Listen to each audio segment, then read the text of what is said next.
Welcome, everybody, to Highside, Lowside. This is Season 9, Episode 9. Our topic today, motorcycles that are not being produced, but should be. Our good friend Spenser Robert will be joining us for this conversation. Also on the pod, European bikes being made in India and clutchless shifting without a quick shifter. Good, bad, ugly?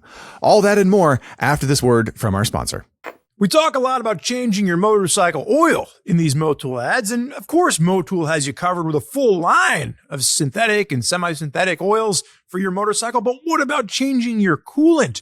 It is important that every few years you're flushing out your coolant system, and luckily for you, Motul has you covered with a coolant radiator cleaner as well as high-quality expert antifreeze. You want to check out the full line of Motul cleaners and coolants over on RevZilla.com/Motul. That's RevZilla.com/MOTUL.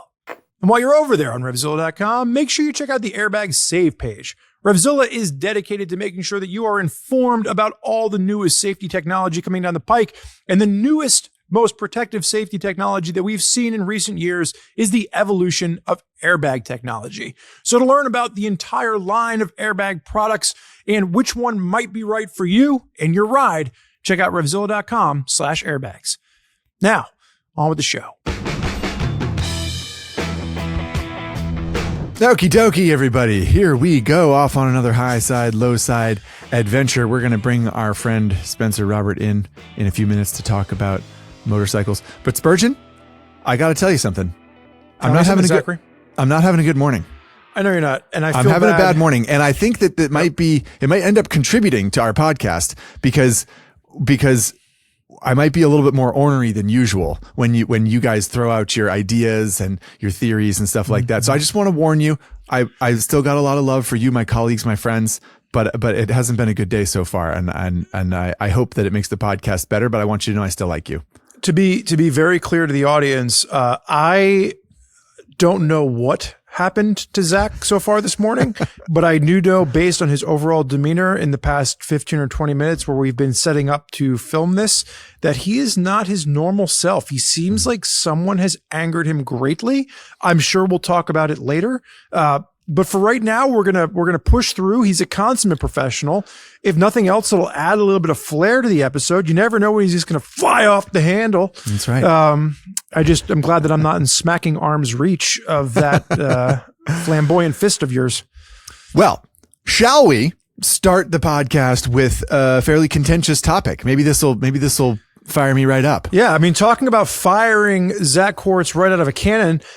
So, Zach, you wrote an article a few weeks ago by the time this releases called European Motorcycles Made in India, Good or Bad? ? Correct. Now, before we start the timer, just to give the audience a little bit of an idea here, if you haven't read the article, you can head over to Common Tread, hit pause on the old podcasting machine and read it quickly. It's not a long read. No. But it sounds to me like, you know, some of the issues that you tried to raise were, while there are reasons that manufacturers are partnering with Chinese and Indian firms, and you specifically focused on India, that, you know, for us in the American market, where we've become accustomed to some of the high quality attributes of certain brands, at times, some of these bikes that are manufactured out of India lack a little bit of the overall luster that we see from some of the more premium counterparts. Is that a good kind of I think it's a good synopsis. Yeah, okay. Yeah. I think so.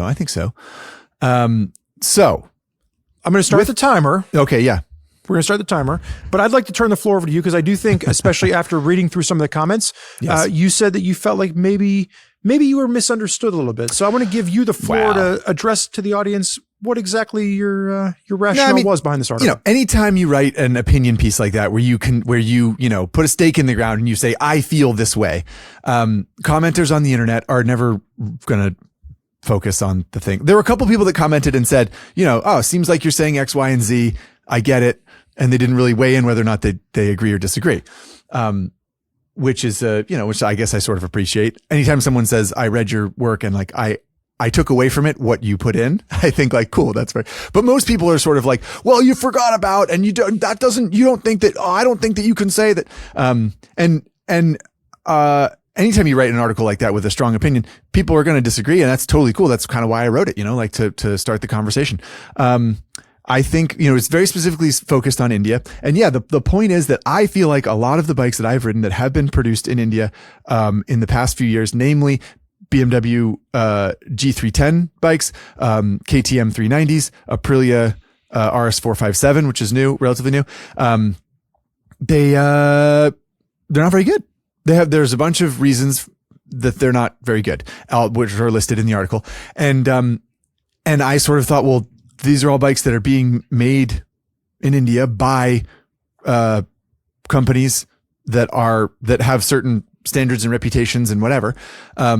So my contention is sort of like the manufacturing must be what's going on. And people have been quick to point out that, well, a KTM 390 is designed and developed in Austria. And so if there's a problem with it, it's on the Austrians, which I think is true to some extent. Like KTM's the one taking the blame here. But I think it's an important consumer point to consider that. And I have been rarely satisfied by bikes that are made to a price point in India by European brands. And so I put that forth for people to do with what they will. Let me ask you a question. Please. So I have not ridden all of the bikes that you listed out in this article. I have not ridden the newest version of the 390 Duke. I rode the last two versions. Right. And I had some smaller nitpicks with that particular model. I've ridden the Speed 400, obviously, when we went to India, as well as the Scrambler 400. Right. I have not from ridden Triumph, the newest. that is. Yep, from Triumph. I have not ridden the new Aprilia. I've ridden the BMW G310, and I've got some thoughts there. But I guess my question is like, is it a problem with Indian manufacturing, or are you perhaps being a little bit too hard on a beginner price point model? And I'm not fishing here. I'm just wondering if when you look at these bikes and when you're reviewing these bikes, are you able to put on a different hat that allows you to look at it through a different, more competitive lens? And the timer's going off, but I want to give you a chance to answer that. So one of the conclusions I make in my article, and one of the things that I admit, is that these motorcycles are not being built in India for the North American market. These motorcycles are being built in India for the Indian market.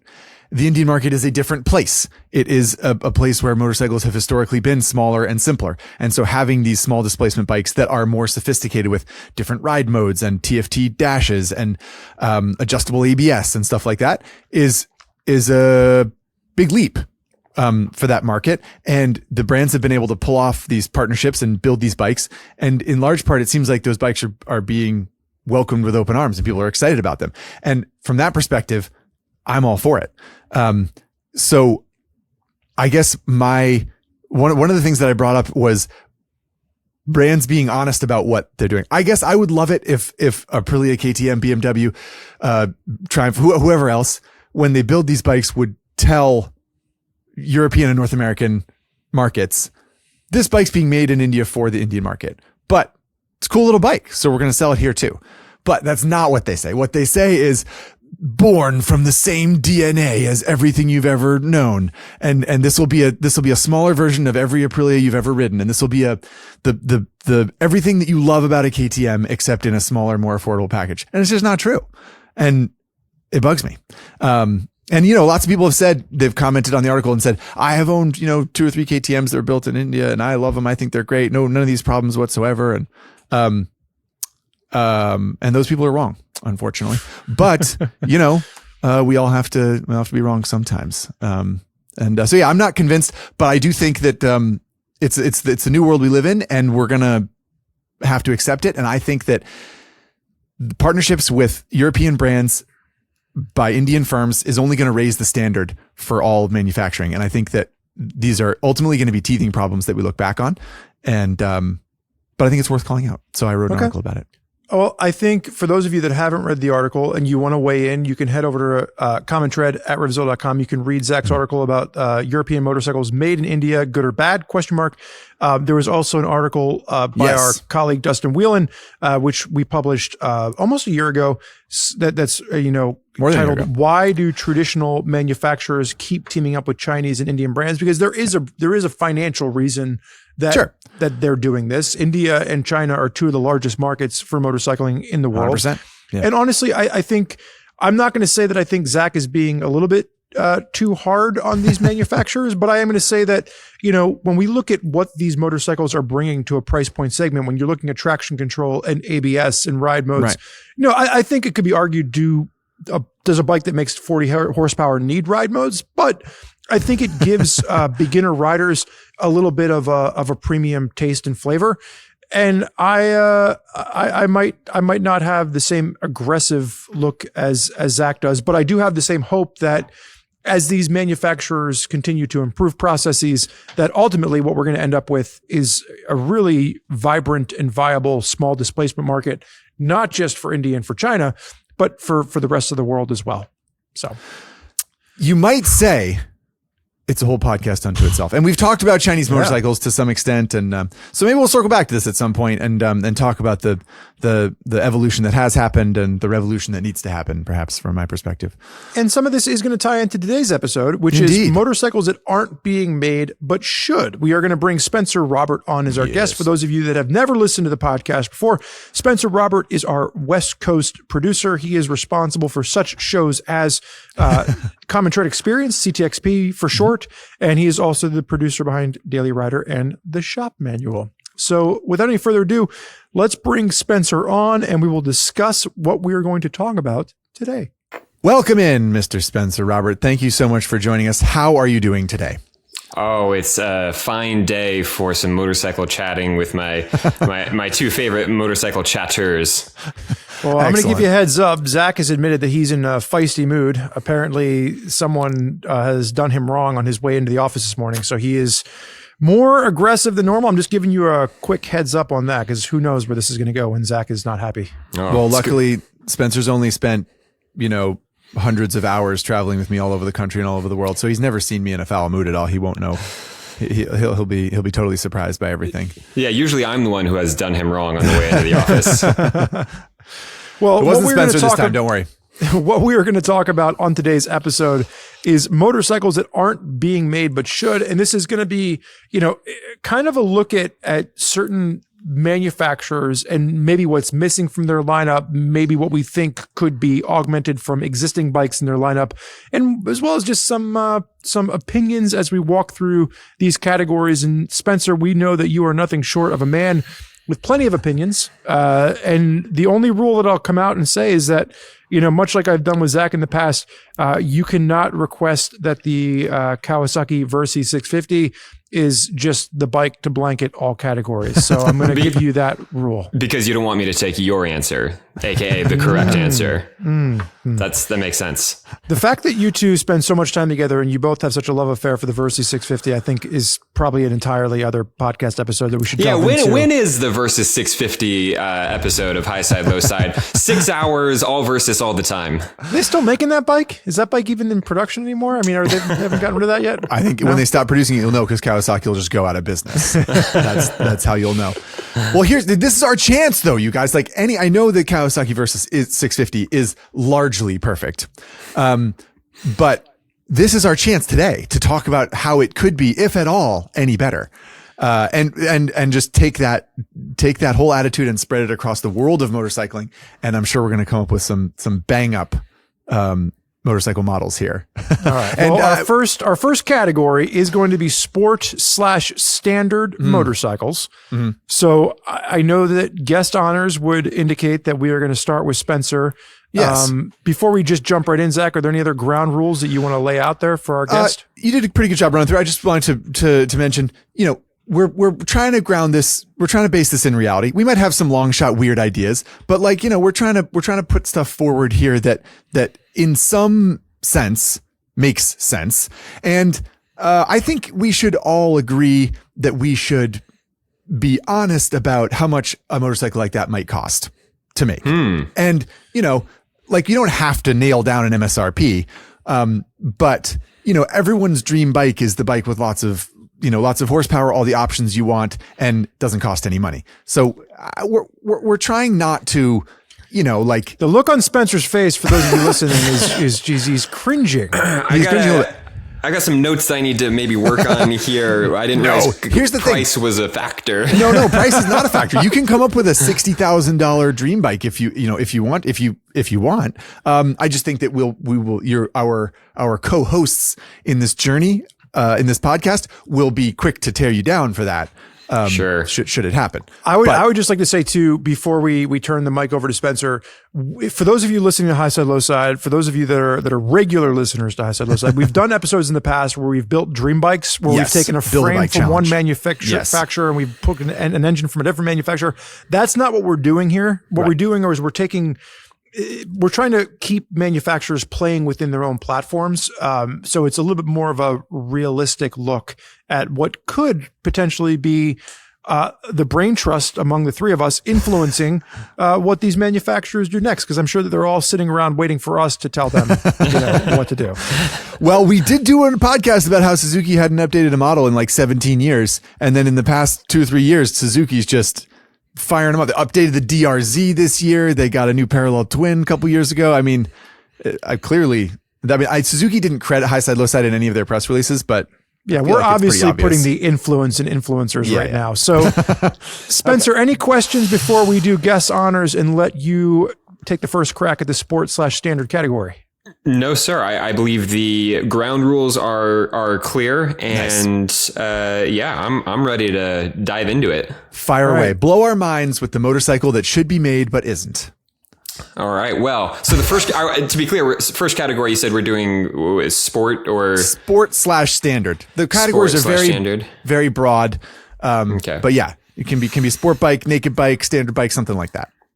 Well, the first one that jumped to mind for me in this category is I think many, shall we say, sport-oriented motorcycle enthusiasts in the world were disappointed that Harley did not make the Bronx. You know, that was their sort of concept-oriented with that new Revolution Max engine. Right. And I think that's fair, but my complaint is not that they didn't make the Bronx, but rather that the Bronx itself didn't go far enough. I think if I was gonna manifest a bike in this category, what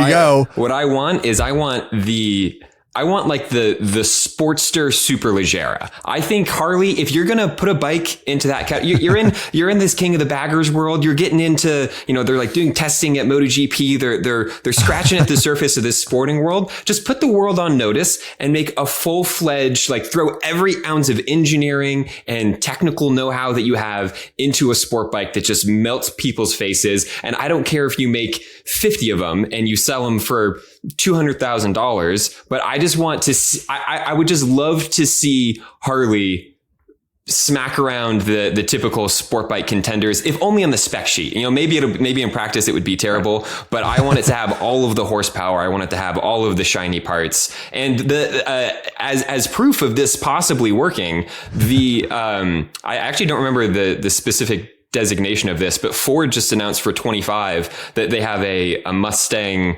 It's like a GT3, a street legal version of like a GT3 Mustang racer. And they have this audacious goal of doing a sub 7-minute lap at the Nürburgring. And their whole thing is we are taking this to Europe, to all the European sports car makers. We are going to have a Mustang that puts the world on notice. And I would love to see Harley do something like that in the sport category. It's almost like a Ford versus Ferrari all over again. Yeah, and it will never happen.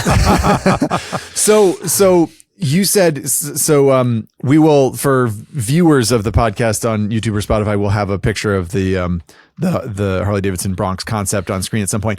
This is a big V-twin naked sport bike. And so in your vision of this is a naked bike, not a faired sport bike, like a true kind of like super showroom super bike thing, but more like a KTM 1390 Super Duke or a Ducati Street Fighter V4, something like that, but with a Harley engine and like super light, super raw, that kind of thing. Yeah, I mean, ultimately I'm realistic, and I know the sport bike is not going to happen, so I will settle for the completely audacious sort of sport naked. I think Street Fighter sort of equivalent from Harley would be awesome. And don't do that. I feel like they often get so close to it and you're like, oh man, if only you had, that Sportster S they have. I mean, that engine is ripping and there are all these little elements where you're like, oh, but then you put your feet still in front of your body and you're sitting on your tailbone and the thing still weighs too much. And but they have the technical know-how to do it. And I think we are all aware of that. And it would just be awesome for them to shut up a bunch of, silly motorcycle podcasters. Yeah, exactly. And just actually do the thing. Well, it's interesting because you basically completely stole my idea for the next section, which is cruisers and touring, and what I would like to see in that segment. Because when Zach and I were at MotoGP this past year, we got to go spend some time at the Vance at Heinz team truck, and we got to sit on some of the bikes. And that was my first thought that went through my head when I'm sitting on this bike was, I like the controls being I like rear sets. I like the fact that it's a tall seat.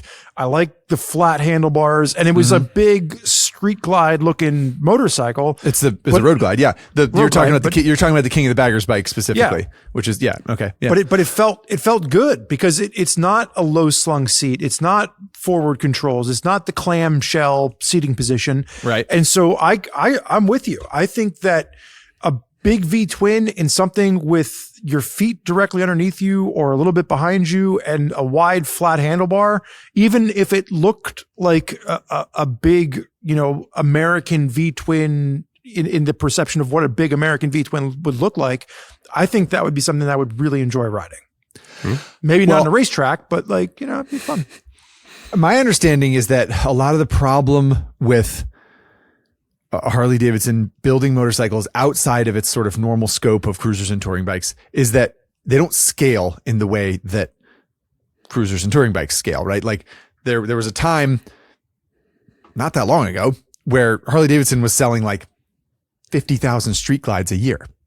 And it was just an absurd volume, right?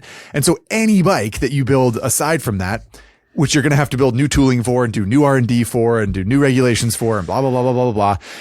It's going to soak up a lot of resources and you're just never going to sell as many of them as you sell of your sort of bread and butter. But this is the reason I like your idea, Spencer, is make it exotic. I'm already selling $40,000 touring bikes.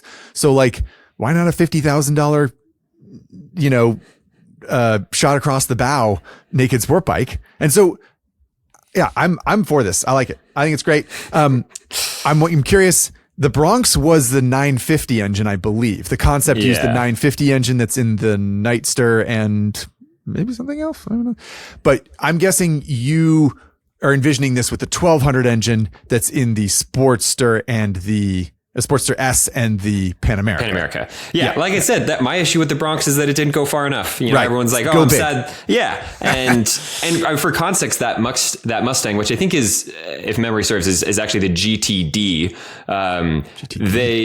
So that's coming in 25. And I think the estimated price on that regular people can buy, it's street legal, is that Spurgeon Dunbar probably will buy. Right. That Spurgeon already has a deposit down for it. Right. 2 of them, just in case I, crash one.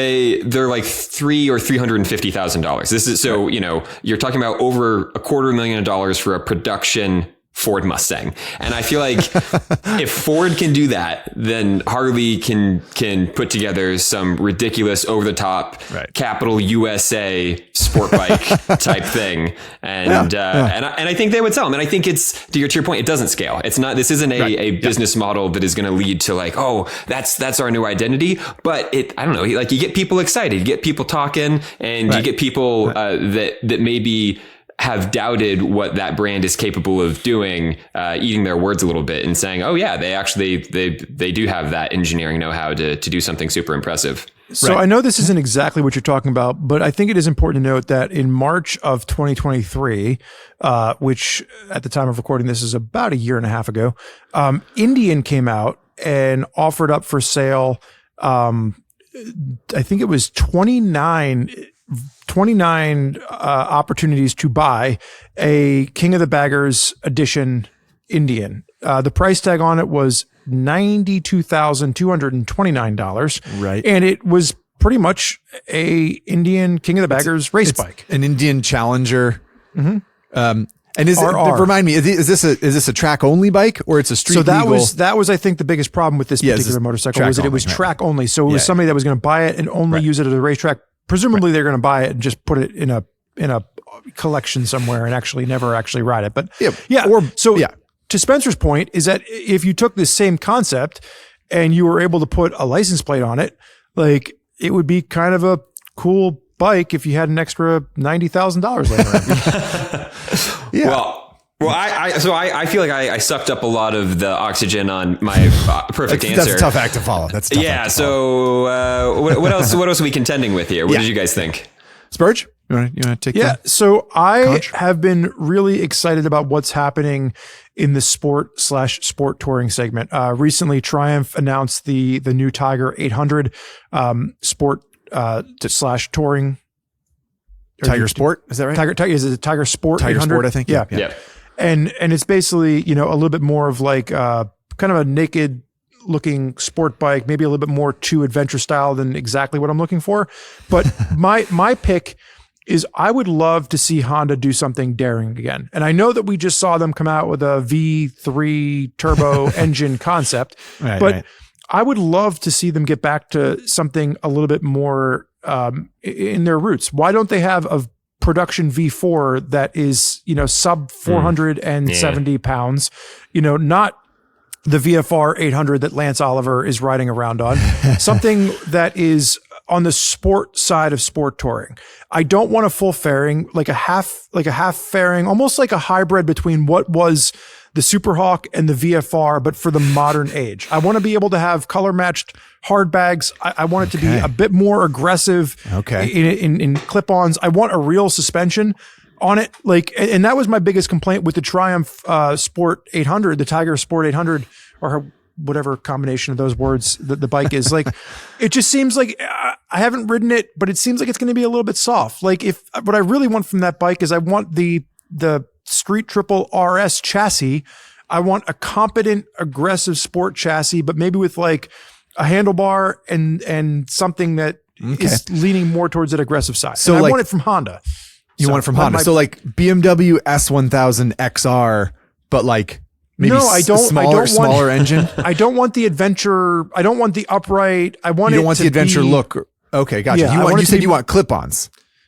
No, I would be okay with the handlebar. I would be, but I want more of naked sport bike, not naked adventure bike. So naked sport bike, but some wind protection and some luggage. I know that I said we weren't allowed to do this, but what I really want to do is I want Honda to build me a baller of a V4 engine, and I want to put it in a Street Triple RS chassis. And how big's the engine? 800, 1,000, 1,100, 700? I think Honda should be able to update the 800cc V4 to something that they can get sub 470 pounds. Why is it that we have Aprilia and Ducati making aggressive V4 engines, but Honda isn't? Is what I'm worried about. Fair. I think and Spencer, maybe the same thought popped into your mind, but the CTXP a couple years ago, we did a sport bike versus sport touring shootout. Our sport touring are the fastest sport touring bikes in the world, as fast as a showroom super bike. One of the bikes we used for that was an Aprilia Tuono V4 that had a slightly larger windscreen and technically factory luggage that came on it. Not hard bags. It was semi-soft or semi-rigid luggage. So maybe not exactly what you're after, but that's kind of, and I'm not trying to undercut your pick here, Spurge, but I'm reaching for things that exist and how you might differentiate. Yeah. So basically it does to what Zach's saying. You're looking for a Honda Tuono V4. Yeah. And we've talked about, Zach, do you remember when we had Abi on and we talked about how with a lot of the Japanese manufacturers, they seem to just kind of make things a little bit softer. I actually argued in favor of being okay with the MT10 and where the MT10 landed. Right. But but when we talk about Honda, and we talked about Honda recently on a couple of the episodes that we've done this season, it just seems we talked about it with Mr. Henning when we talked about the automatic transmissions, and Honda's kind of leading the charge with their e-clutch and with their DCT, and that's all well and good. But at the same time, like I would just love to see something with a bit more bite from them. And it's think of Honda making a Tuono V4, but with, just some luggage that I can take with me. I'm okay if I'm only doing 300 or 400 miles a day. I'm okay if the seating position is a little bit more aggressive. Okay. But like, I want to be able to put down 300 miles of great twisty road, and I want to do it in a bike that doesn't weigh 570 pounds. Yeah. Well, I think that if I'm advocating for you on this, which to be clear, I'm not, I think that Honda has historically not had any boundaries on what it makes. It makes single cylinder bikes. It makes a flat six. It makes parallel twins. It makes V4s. It makes V twins. There's no, it's not like motorcycle companies. A lot of motorcycle companies have sort of a bread and butter thing they do, right? Harley Davidson does 45-degree V twins.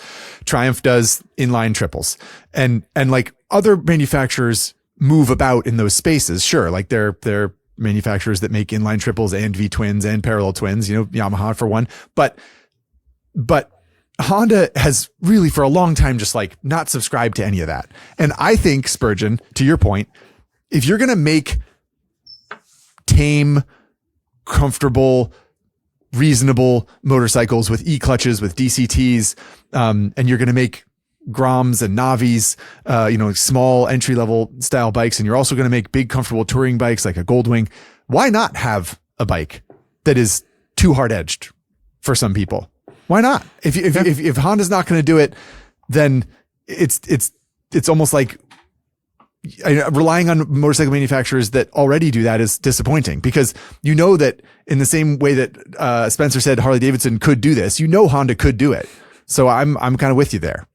Well, why do you think, and Zach, you may know this better than the rest of us since you've actually ridden one, but why did they not make more of the RC213V? I have to imagine they sold every single one of those. And it right. So that was the MotoGP replica bike that they briefly put up for sale.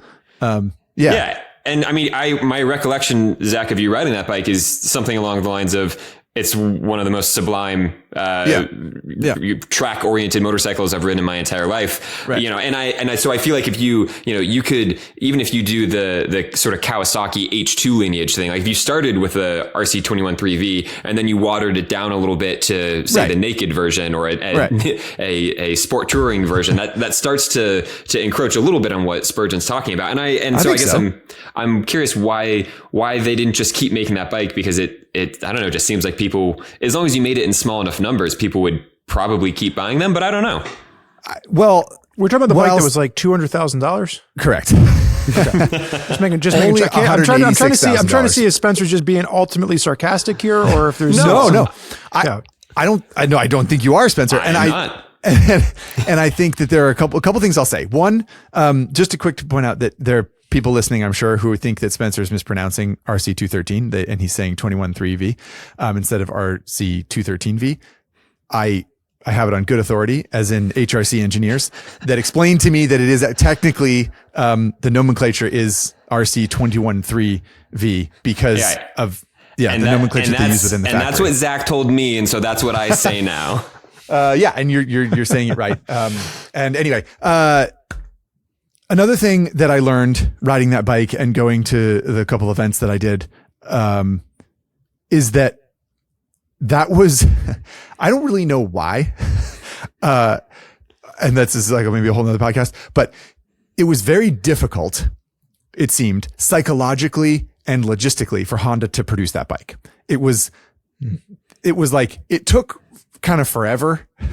And there were British journalists that were there at the unveiling event that I went to that said, why didn't this happen sooner? Why didn't you just sell the bike? Like this bike has been in production in one way or another for years. Why not just do it sooner? And the Japanese, the people from Honda Racing Corporation were sort of like very HRC about it. And they were kind of like, well, we just had to do there's so much we had to do. And like, do you really think this took a long time? And the sort of crass British journalists were like, yeah, it took forever. Why are you joking? Why did this take so long?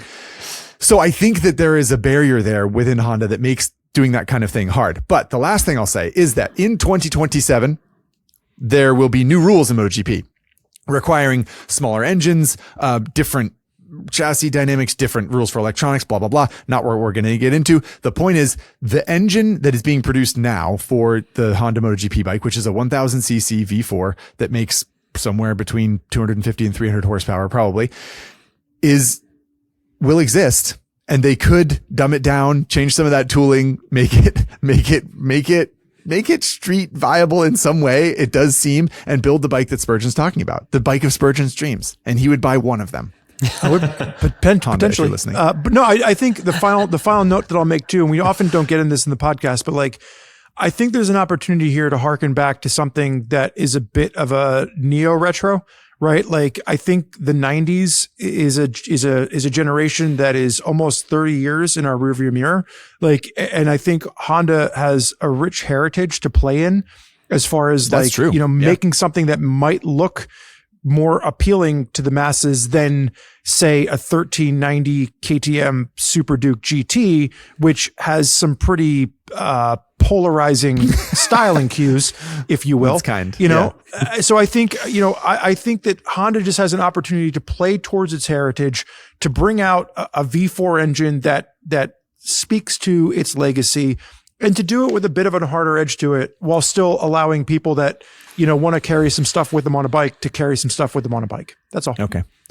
Well, Zach, I believe it's now your turn to tell us what you want, because I haven't been talking much in the sport standard category. So you guys are reaching up, right? You're reaching it for high caliber always sport / standard bikes. I'm gonna suggest something that we might see, hopefully not before this podcast is published to the world, because then I'd feel silly, but I think is sort of a fairly likely thing to happen, but maybe not. A Ducati single cylinder sport bike. Ducati has a new single cylinder engine in the 698 hyper motard 698 mono. They have this new engine that they spent some time on, and it's a cool little engine. And it seems just to clarify, when you say little, it's still like a mid-size power producing engine, right? Yes, yeah, okay. It is. Yeah. Maybe that was the tip of the cap to the Ducati engineers by saying it's compact and light and whatever. But yeah, it's a mid-size engine. It's a almost 700. It's not exactly 698, but it's almost 700 cc single cylinder engine. It makes 70 horsepower, 80 horsepower, something like that. Yeah. So it's a mid-size engine, I suppose. It seems they have it in the hyper motard, which makes sense for a single cylinder engine. But it seems pretty clear that, like, not to get too far ahead of ourselves, but they could put it in an ADV bike, for example. And I think Ducati has such a rich heritage of sport bikes. Of course, sport bikes are Ducati's thing. It just seems like, and they even have a history of, either very old or not as old and very brief history of making single cylinder sport bikes. And I just think a little super mono street bike thing would be cool. And I just seems like it would be more, it wouldn't be small enough and slow enough and cheap enough to compete with, an RC390 or an Aprilia RS457. Like, it wouldn't be that small. And it would maybe, but yeah, it would compete in more like the Yamaha R7, the CBR 650R sort of area. But would it be a more aggressive version of that? Like something that you're going to pay a premium for because you can get premium components with it, kind of a deal? Yeah. So you got like a Aprilia RS660, right? That's a twin cylinder, 600 and something cc bike. It's got traction control and ride modes, and but it's actually like pretty reasonable and comfortable to ride around on. I feel like Ducati could do something like that, and certain people would flock to that because it's a Ducati, super, what would they call it? Super mono. What's the word they use for street? I can't forget the word. Leggera? No, I don't think that's not what I'm looking for. No, it's so now you're trying to come up with its name too. You don't want to. Yeah, well, I'm working on the marketing here. I want this bike to exist. Work. Exactly. I'll be No, it's honest. like I really thought you guys were going to say, one of the two of you, I was expecting to bring that particular model out for the ADV pick. I did not see it coming that you were going to pick that for your sport chassis. Okay. Well, that's what I was going to ask Zach. This gets ahead of ourselves a little bit, but if just say you had to choose, would you rather see that engine? Would you rather see Ducati take that engine, that platform, and make a sport bike, or make an ADV? If you could only have one of them as the additional model, right? So a couple things there. One, arguably, yes, they already have a sporty bike with that engine in it, because the Hypermotard is a sporty bike. Mm-hmm. It's not a sport bike with a fairing and a but it is a sporty bike. And so yeah, maybe that already exists, and maybe yes, using it in an ADV bike would make sense. The counterpoint I'd make is that engine is small, is compact and punchy and cool. It would need to have some tuning done to be a good ADV engine. I think it weighs, what it is half of a 1299 Panigale V twin, meaning the bore is huge and the stroke is very short. And that type of engine means you have to rev it up to get a lot of power out of it. It's not a good application to use that engine in an off-road motorcycle. So unfortunately, as attractive as it is to make a Desert X mono, which maybe we'll talk about later, I think that it's a better application of the engine to have it in a sport bike. And I think a little sport bike with a low handlebar and a swoopy Ducati styled fairing, would be more in line with, and arguably make more in line with the engine's capabilities, and would make more sense in the Ducati Strata. So you never once thought about putting TKC 80s on that existing bike?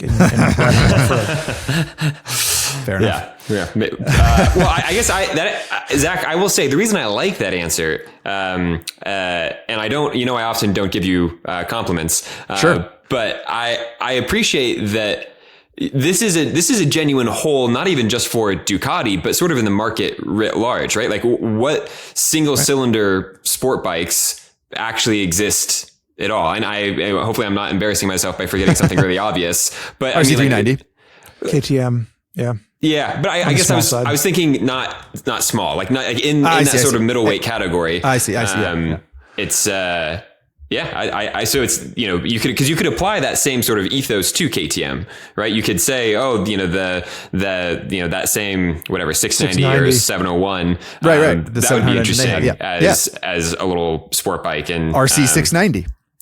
See, that one was easier than the Ducati. Yeah, I'm still struggling with the Ducati's like they're probably not going to call it a super mono, because they had one of those. It would be like a Panigale mono. Monogale. Panigale. What is the word? Well, let me ask you a question before your brain melts down from this. I'm looking at, I just pulled up Ducati's website right now. And, I guess my question is, if we're to take the Hypermotard, but we're going to do it in a naked sport bike. Yeah.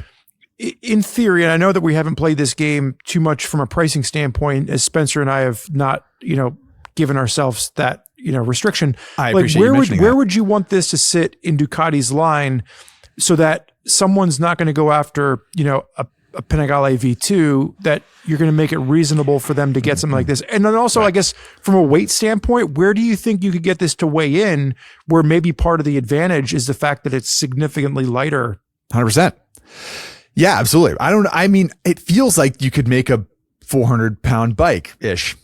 I feel like you could make it 400, 410, and that would be pretty punchy. I mean, if you could make it weigh as much as a Yamaha MT-07, but it would be, a little spicier, and it would have, better brakes and better suspension. I think a reach goal would be like, make it weigh as much as a Ninja 500, make it weigh 375, 380. Then you're sitting on this, like, this new Strata. Then the marketing department has a field day, because then you have a bike that's like not as powerful as an Aprilia RS660, but it's a whole different kind of light, and it's a whole different kind of performance there. Can I ask a question? Yeah.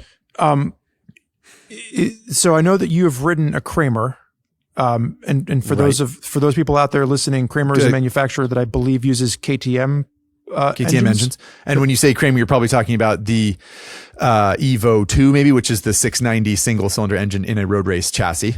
Yep. Correct. Yep. So my question is how is this different than a Kramer, or is it just that Kramer doesn't make street legal motorcycles? Their bikes are all track only. That's what it is. Yeah.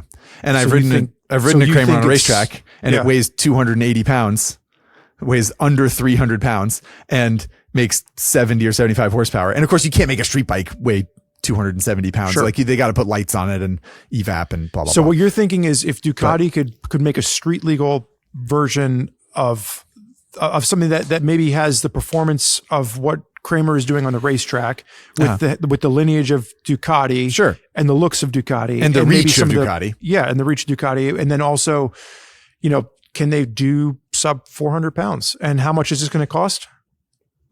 And I'm willing to give you some leeway here because I mean you're definitely going more performance oriented. Like Sure. I was going to say $12,000. Is that like in your dreams it would cost 12? I think 14 to 15 might be reasonable, and I think that you might have an 15's audience. 15's too much. You think so? And if you can't make it under 15 or under 14, I think you're making it a lot more expensive than the Hyper 698, which you're on the website right now, Spurge. I don't know if you can see the MSRP, but I think that bike is 12-ish or 12.5, and a Panigale V2's now is 15, right? So I'm looking at a Panigale V2 is 18.75. Oh, 18. Okay, So- all right. so So almost you have a little bit of 19. room to play with. So I guess my question is that if you're looking at the Hyper Motard is 15, it's 14.895 according Is it? to. That's too I'm much. looking at wait. Yeah, I'm looking at the this is the 698 Mono RVE. Oh, I'm sorry. There is a 698 Mono which is 13.195. There we go. So 13 for the 13. non-RVE. Yep. And yeah. But again, like somewhere between $13,000 to $15,000. You throw a fairing on it. It's yeah, makes a lot. If they came out with that bike and it was $15,000, it would just have to be so special. Zach, remind me, what is the MSRP in whatever manner it's actually advertised as that on that Kramer, that single cylinder? Yeah, probably 20. Okay, so Yeah, I think it might be. Last time I checked, it was like 16 for one of the sort of base ones, and then if you get one that has like the twin disc or twin front rotor front brake systems and a couple other like little things, it was like 20 grand. So yeah, and that's a track only machine. That's a track only bike. Yeah. Which, you can kind of charge more for track only bikes because anyone who goes to the track knows how expensive it is to make a bike into a track bike. But yes, you guys make good points. So maybe if it was 15 grand, it would sell. It seems like too much to me. Like it would make me a lot happier if the Hyper Mono, the Hyper Motard 698 was like 12 or 11 and this bike was, 12.5 or 13. That would be really cool. Anyway. That's my dream. Thanks for talking through my dream, guys. And I'm sad I didn't ask you to tell me how much your bikes would cost. Well, Spencer, you said 50 grand, right? No. If the Mustang, if they're going to charge 300 grand for the Mustang, I want my Harley sport bike to come in just under that. Okay. $349,000. I literally don't care what they charge for it. They could charge any amount in the world. I just want them to do it. I just want them to make it just to prove that they can, because that's I think they love saying, oh, we can do anything. We have the best engineers in the world. Then do this. Just do this thing. Just do it for me. I'd pretty please. I would really appreciate it. Cause it would, end all these internet debates. And I think it, it'd be inspiring. That's fair. I wish that I would have done enough research ahead of time to know what the MSRP was of the outgoing VFR before they discontinued it. But I think it was something like $16,000. Was it really? Wow. Yeah, it was too high. I just think that. I think that if Honda is going to build my dream bike of putting an aggressive V4 in an aggressive sport touring chassis, they would have to keep it under 15. And that's because you are at that point, you're playing against. No. Get out of here. They're not making an exotic V4 sport touring bike with hard luggage for $15,000. You just told me that my Ducati had to cost 15 grand. I love how earnest Spurgeon was there. Like really thoughtful and like, I think if they really are going to bring this thing to market, what they're going to be, I think realistically they're going to be around that. Hang on. That's a $20,000 bike. A CBR 1000 RR is 16.9. Yeah, that's because that bike's from 2017. I'm just saying. How much is a CBR triple R, not double R? I don't want to talk about that. It's 30 grand. And it's 28.9. Okay. Okay. Yeah, the bike you're talking about is a $20,000 bike. Dude, I'm riding around on a BMW R9T with. But it's Honda.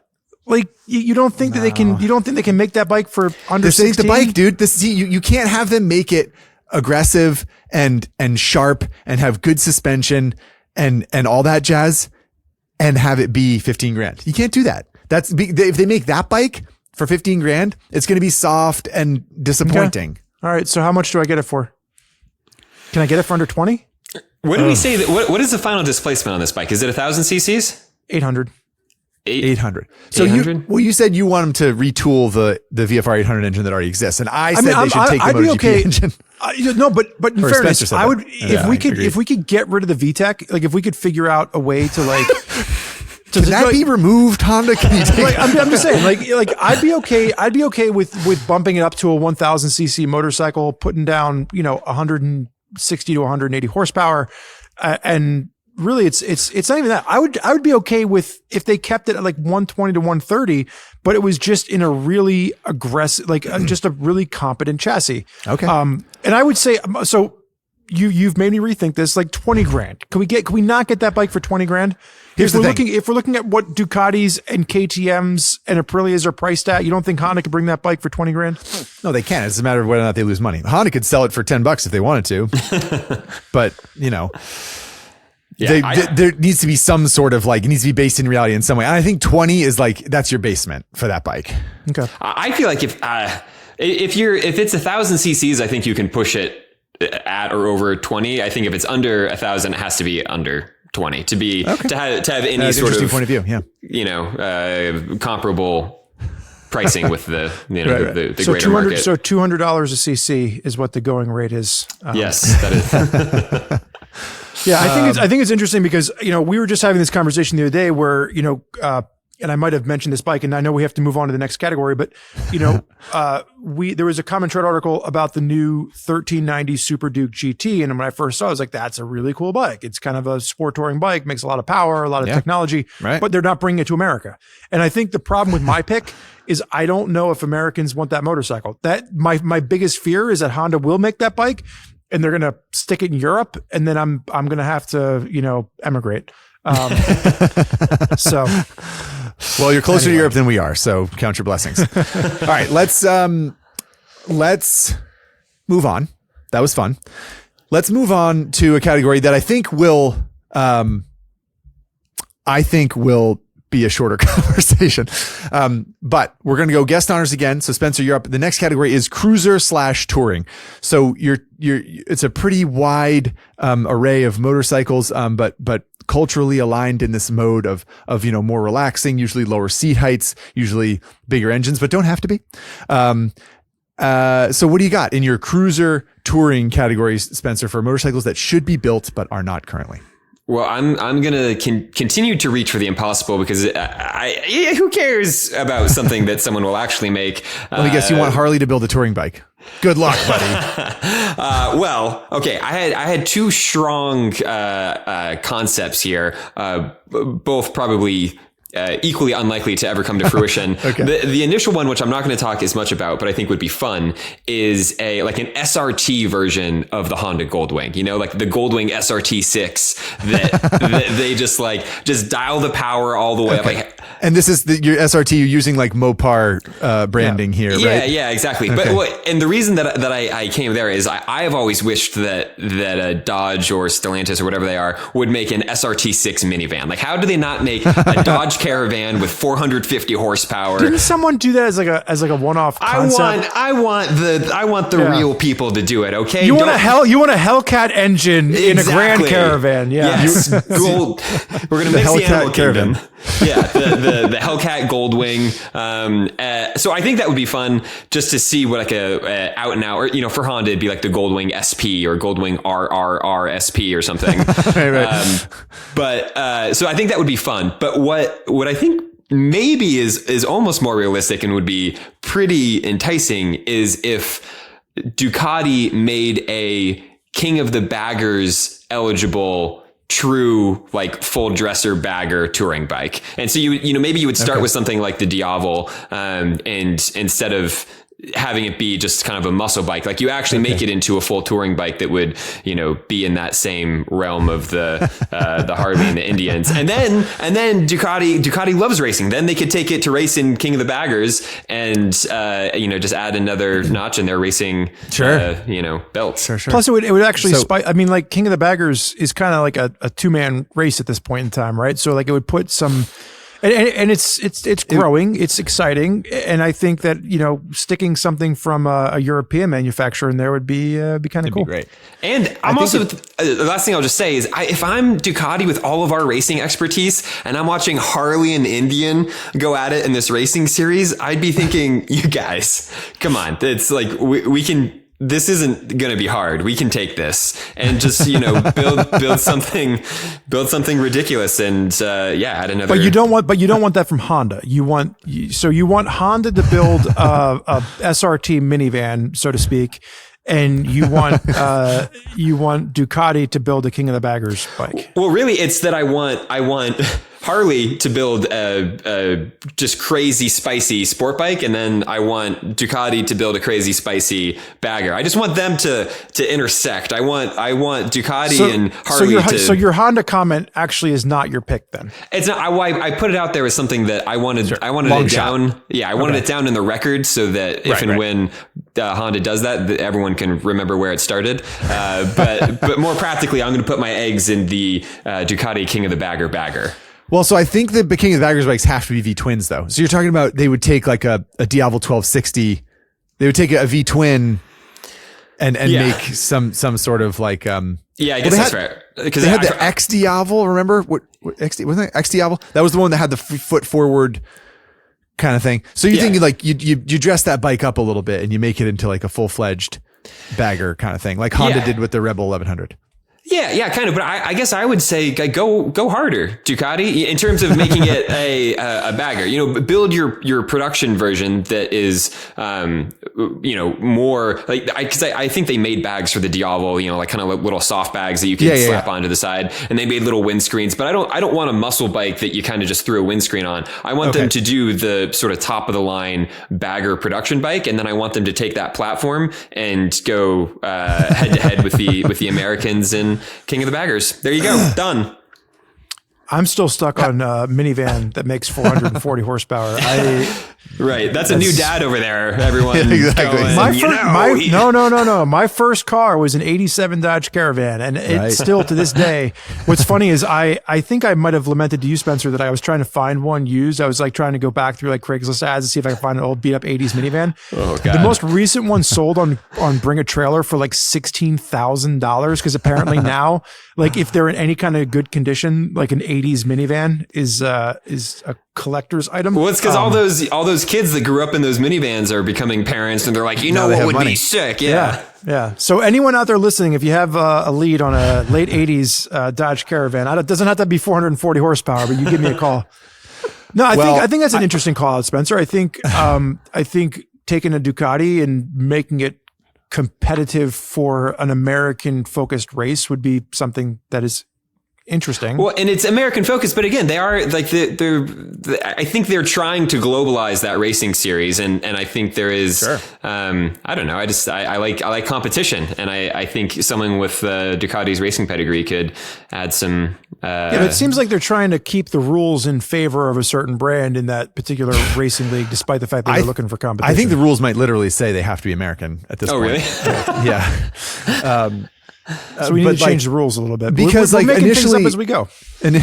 Initially, the idea I think was that it was like V twin bike with saddlebags and whatever. But like if you hop up a V twin Multistrada or a KTM 1290 or 1390 Super Adventure, and you just sort of like leave saddlebags on that bike and then take it racing, it's going to be a lot easier to make a fast bike than it would with a Harley Road Glide or an Indian Challenger. So yeah, I think that would, but if there was an appropriate machine, it might fit. To Spencer's point, if one of the two manufacturers that are currently in that racing class pull out, there's not much competition there. So I think that's true. Infusing some new blood out of Europe might make sense. I would like to call out something really quick, which is I remember this being I think it was in like the 90s or something.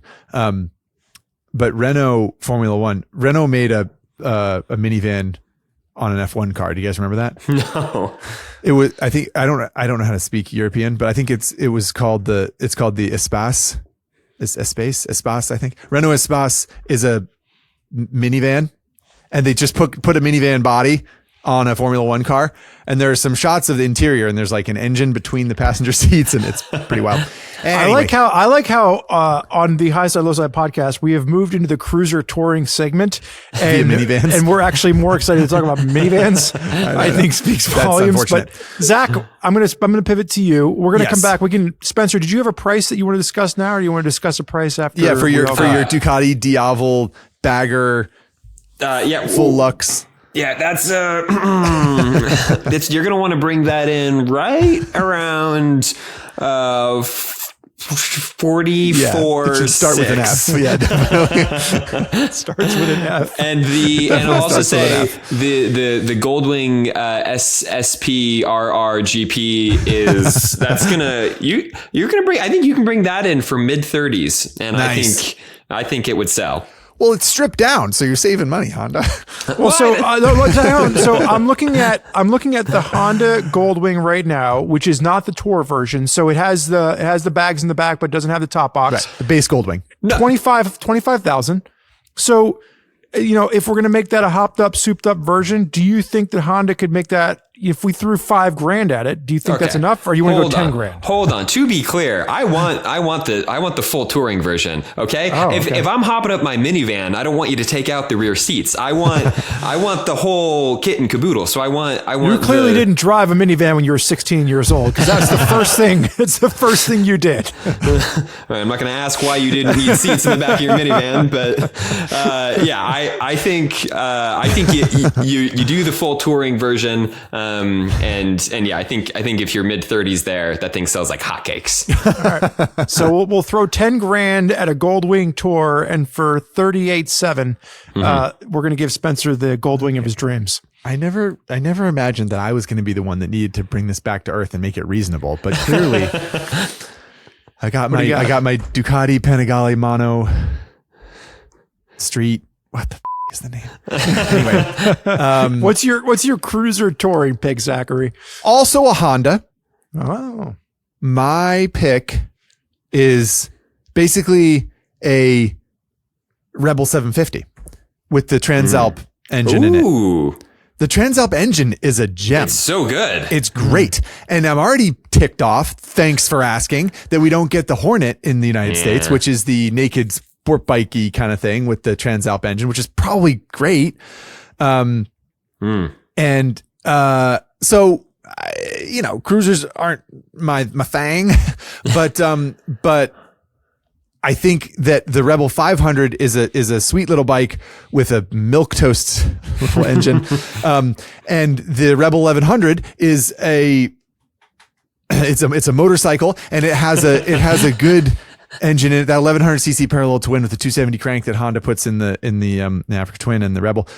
Good engine. I think that 750 parallel twin that's in the Honda Transalp is a gem of an engine, and also just kind of it thumps in the right way. It's got good broad power.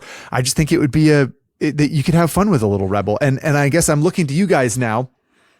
Not even a little Rebel. It would be the mid-size Rebel, and I don't know what it would look like or do to differentiate itself from a Rebel 1100 or a Rebel 500, but I think there's some space to make it a little bit more exciting and interesting than the Rebels are currently. And I'm thinking something in the Kawasaki Eliminator vein. Like the Kawasaki Eliminator is a little almost cruiser kind of thing. It's like a relaxed sport naked-ish kind of thing, and it has the 451cc engine that's in the Ninja 500. And it's a great platform. I think it's a great model for a motorcycle. It's small enough to be, like fun to ride, but it's not totally cruisered out and in a way that inhibits its handling and that kind of thing. So maybe I'm thinking like a Kawasaki Eliminator 750 made by Honda with that engine. Well, my question is, are you saying, does this replace the Rebel 500 or this is just another good question bike in the lineup? Good question. What about the Shadow? Does it replace the Shadow, or like does the Shadow stay? No, the Shadow stays because the Shadow is like the Shadow 750 has been around since God was a kid, and also is very much it's a Harley knockoff. Let's be honest here. And it's a pretty good one.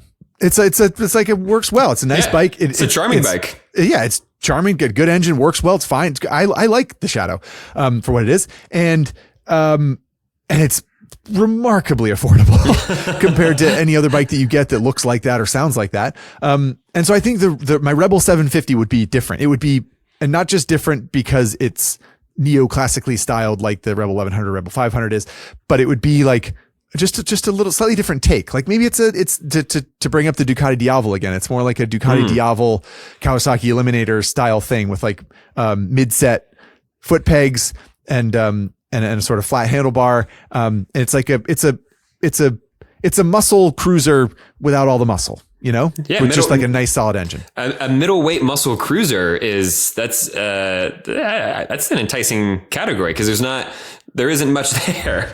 But to your point, Honda has all the ingredients to do it. They do. They got all the ingredients right there. And let me just say that I really, maybe I already said this.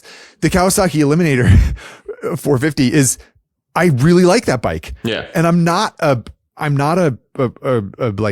always champing at the bit to ride a cruiser, but that bike is great. It's low and approachable, but it's also just this side of sport on the cruiser spectrum that it's sort of like, it's agreeable and easy to ride and you feel balanced and poised. And I really like it. It's a small muscle cruiser. It's a muscle cruiser without the muscle. And I think Honda could do the same thing because they're sitting on that peach of an engine. That 750. I'm looking, again, for our audience listening, I'm on the Honda website right now. A Rebel History 500, teacher Spurge is checking the work. A Rebel 500 comes in around $6,500. A Rebel 1100 comes in at $9,500. Yep. Like, do you think you don't think that putting a Transalp 750 is splitting this a little bit? Like putting a Rebel 750? Yeah, I'm saying like you don't think that's splitting the pie a little bit too thin here? Maybe, but quick sidebar. You said the Rebel 500 is $6,500? $6,500, and it's $9 and change for a Rebel 1100. For the first tier of the Rebel 1100, it's $9,600. That's bad. Like, see, this tells me just get rid of the Rebel 500. Right. That's fair because $6,500 is too much for a Rebel 500. Yeah. That bike for those of you that have bucks. Never ridden a Rebel 500, it's not a significant enough step up. I don't think from a Rebel 300 to the engine is just it's just a very calm. I don't want to use lethargic because lethargic sounds bad, but like to go from a Rebel 300 at $4,800 to spend an extra. Yeah. I'm not a math whiz here, but it's almost $2,000. You're over like right around a $2,000 increase. That delta's too big. I think if you were to bump the price to $6,900 or maybe even $7,499, like maybe then your Transalp. You're talking about for my Rebel 750. Call it what it is, Spencer. It's a Rebel 750. It's not a Transalp. I'm Spurgeon, but that's okay. I was the one that you're yelling at. Yeah. So it's fine.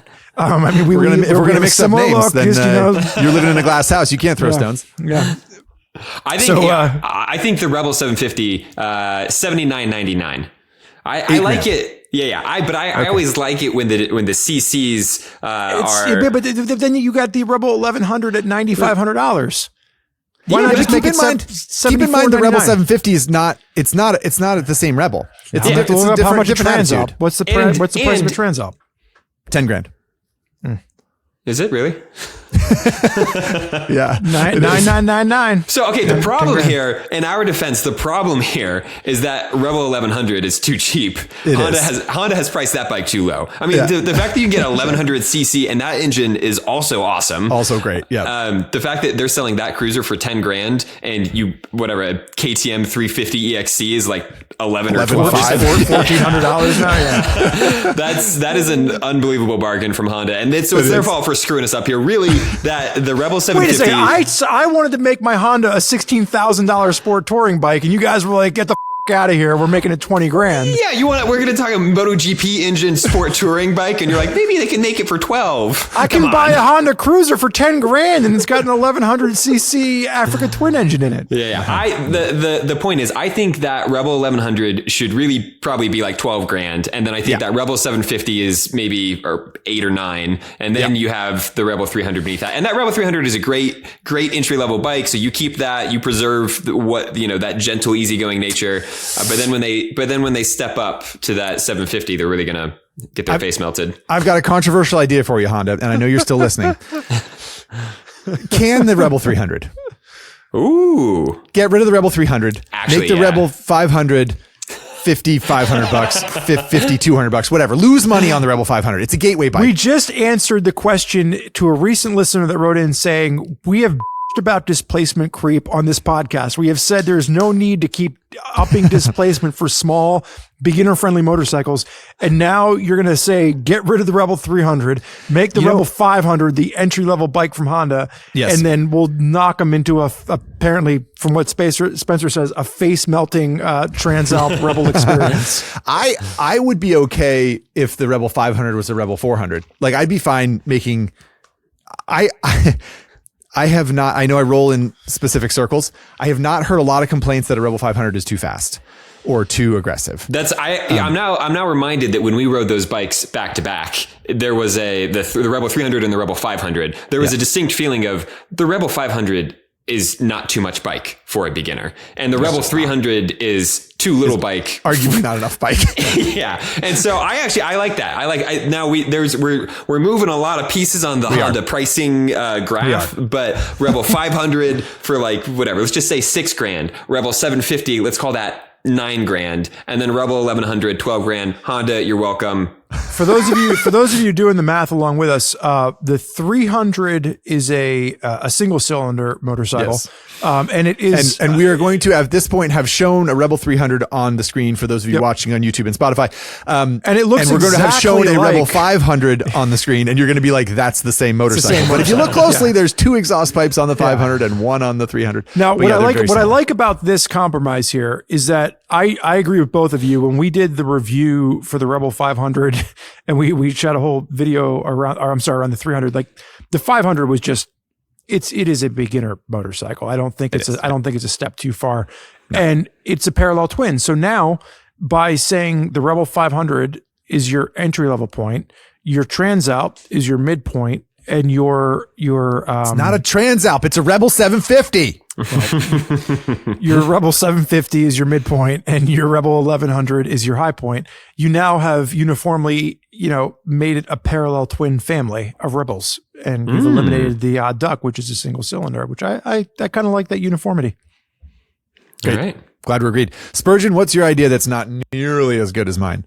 I want to bring it back around to a Harley Davidson.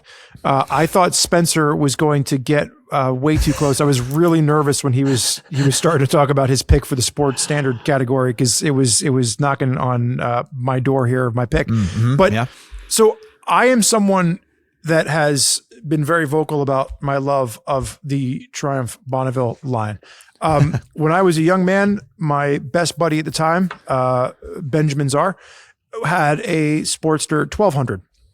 And oftentimes we would go out and we would ride together and, go out for, a hamburger after work, and we would switch bikes and we'd ride back and forth. I never had a problem with the Sportster engine. I thought it was, a really classical feeling engine. I just didn't like the seating position. And sorry to interrupt you. This is the air cooled 1200cc. Correct. And there were a lot of 45 different Harley. versions of that. I think Yeah, his yeah. was a 1200C or whatnot. But Right. what And there were 72s and 48s and blah, blah, blah, Exactly. but it's all the 1200cc sports engine. Gotcha. Okay. and that engine is not currently in their lineup. I think there would have to be some tweaking to bring it back from an emission standpoint. Yeah. But what I would love to see from Harley Davidson, and I don't want this to get confused with the Bronx. I'm not looking for 17-inch wheels, but I'm also not looking for balloon tires on 1250, Revolution Max engine.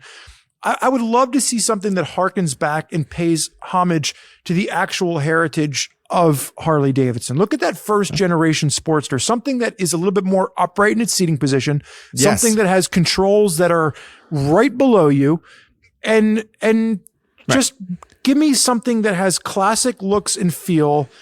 But for Harley Davidson, they've got that heritage. And every time you're looking at a modern Harley, I don't understand why it has to have a seat that's 26 inches off the ground. Yeah, I was going to say 20 inches off the ground, but yeah, 26 to 28 inches off the ground. I don't know why I only get 2.5 inches of suspension travel at the back. I don't know why my feet have to be in front of me and my handlebars have to be out and up. Like, I just give me something with a low, flat handlebar. I want my controls directly underneath my hips, and I want like a flat looking kind of seat, or maybe something that has just 32 inches of seat height to it. So you're talking like late 50s Harley Sportster. Yeah, like, what I ended up doing is I just Googled before coming onto the podcast, original Harley Sportster, right? And you have a really good looking, clean motorcycle. Right. And it's a standard motorcycle, to your point, Spurgeon. Exactly. It's not, Right. It was much more like a Bonneville or something like that. It wasn't low slung. Yes. It was really just sort of like what we think of now as a standard bike. Yeah. And I mean, it would be interesting because, to your point, that bike as I understand, has been discontinued, and they don't have that engine being produced in anything now, do they? No, I don't think so. Sadly. Yeah. But to me, this is an opportunity. The same way that when Triumph brought back their sort of classic, they basically designed the engine in a way to look super classical. Like it looks like it has carburetors, for example, but it doesn't. Right. And and I think that if you give it that really classical styling, that actually removes some of the pressure expectation for it to be super performance oriented. It doesn't need to be this, super hard edged engine and they're squeezing every ounce of power out of it that they can, but just give it really classical lines, give it that Bonneville treatment. That's a very reasonable pick, Spurgeon. Thank you. I like it. So what, how much are we talking for this? Let's come up with a name. It's the Harley Sportster OG. Neo Classic, NG or NC. Neo, isn't that what Honda does? Don't they call those Neo Retro or something? Why can't you just call it like Mr. Anderson? Can you just call it the Sportster Classic? There you go. Sportster Love it. Classic. Sportster Classic. Sportster 1200 Heritage. Yeah. Oh, Sportster Heritage. Oh. Oh yeah. I Cross think your legs. I think from a pricing standpoint, and again, I'm not trying to be like, we can take an existing, we can go back and like redesign the 1200 engine. It doesn't have to be a ground up redesign. I don't think it needs that. Okay. You're looking at the Sportster S right now, which is, I believe, the most affordable bike in Harley's lineup at Nightster. Is a Nightster, but isn't that still the 1250 engine or no? No, Nightster's smaller. That's the smaller. That's the 950 engine. And it was going to be in the Bronx. That was the one that was going to be in the Bronx. Okay. Correct. And I think the Nightster's like 13 grand or something like that. So okay. Well, that's where I was coming in with this. I was trying to figure out a way, to bring this in at the 12.5 mark is kind of where my head was at, and I know that's asking a lot. But like I'm trying to use the Triumph Bonneville or the Triumph Street Speed Twin as like a benchmark for like how much that bike costs. And if Harley could get something that had that, heritage look to it, a little bit more of an upright seating position, I think it could really be something that speaks to the Harley Davidson existing audience, but also brings in new riders to the brand. Because Johnny or Susie so-and-so who live in San Francisco or Brooklyn or Chicago or whatever, all their friends have Bonnevilles. They all have Bonnevilles. Someone got a Royal Enfield and that's cute and everything, but like I don't want to get the Bonneville that everyone else has. But if you get a Sportster 1200 Heritage and you're like you got your little Harley Bonneville situation, I think it's a great call. I miss that engine. I think that engine should be in Harley Davidson's lineup, and I think it's sad that it was given up upon. But I see Spencer's wagging his fingers over here, so we have to acknowledge the wag. My only question in all of this is how do you avoid Harley Street 750 dumb? You know, that Street 500 and Street, because I feel like that's what they kind of tried to do, right? I never actually rode those, but that bike was not. But it was still like that bike was made cheaply. That bike was still low seat, forward controls. It wasn't what I'm looking for here. But sure, no, you're offended, but Spencer brought that up. But he's right in so much as, you know, like this has been attempted to some degree. To sort of build down. So if you have to build down, but not build down in quality or in perceived zhuzh, right? Like, but I'm not. There has to be. I'm not talking about building down. Like, okay, so you're talking about building a cheaper motorcycle than Harley produces for showrooms today. Let's call it $15,000 then. I'm not trying to make it a price point issue. What I'm doing is I'm looking at the Revolution Max 1250 engine, and I'm saying if they can build the Sportster S for $15,000, I would think that they could build I don't need it to have 100 horsepower. I need it to have like 75 horsepower, right? Like, I'm not looking for performance, but I am looking for quality. And the 750 was not quality. And so like, I'm not looking for them. Just to call back to the beginning of the program, Spurge, do you know that bike was made? I'm guessing it wasn't in America. It was not. No. Yeah, exactly. It was made in India. Yeah. And they closed the plant because everyone hated it so much. It wasn't. I don't want to say it too you're loud, mumbling. You're chewing on your pinky, like doctor. I missed the beginning of that conversation, but I'm still satisfied with how this is coming back up. We talked about an article that Zach wrote recently. Again, right. Yeah, but again, I'm not. If this is $15,000 for an American-made motorcycle that is on the same fit and finish and quality as a Bonneville, or above a fit and finish quality of Royal Enfield, like. I just think that would be a great bike for Harley Davidson that steps outside the line of like, I have to have my feet out in front of me and I have to have my hands up high and my seats, bouncing off the asphalt. Harley struggles to do that. Mm-hmm. It's a struggle. But I've seen so many people on Harley Davidsons come up to me on a Bonneville and say, I had one of those when I was a kid. I think it would speak to their own heritage. I think it would speak to their own history. I'm on your side, man. Okay. I'm on your side. Why don't they do what we want to do? That's what I do. To the point of the Street 500, Street 750, those were liquid cooled engines, I believe, and they were 60-degree V twins. They weren't 45-degree V twins like Harleys classically are. Sure. So there were just lots of misses there. And this is, to be clear, Spurge, not what you're talking about. So no. I think we both understand, but I think Spencer's right to bring this up. Like, you got to be careful if you're going to do that. Yeah, my only point was that I think there was an attempt to get some of that like classical, like, I have nostalgia, but we can build it at a price point that is reasonable for the performance that you're getting. And obviously they didn't do a very good job of that. So really what they just need to do is take a Bonneville and copy it within their own heritage. I mean, I last time we had a Speed, let me get this right, Speed Twin 900, which is the sort of like most affordable small Triumph Bonneville. It's what the Street Twin was. It's what the Bonneville was. They're just changing the name around a bike. Right. They're changing the name around. It's basically a Street Twin 900, whatever. It's a Speed Twin 900. It's a 5-speed transmission. It's the low seat height. It's all those things. The one of the first thoughts I had riding that bike around was like, this is what, like, Harley should build one of these. Harley should build one of these. It's so nice. It doesn't need a 6-speed transmission. It doesn't need lots of front brakes. It doesn't need fancy componentry. It doesn't need a fancy dash. It doesn't need it. It just needs to feel cool. And that bike feels cool. It's awesome. And to your point, Spurge, Harley could do it. They could do it. They could do it.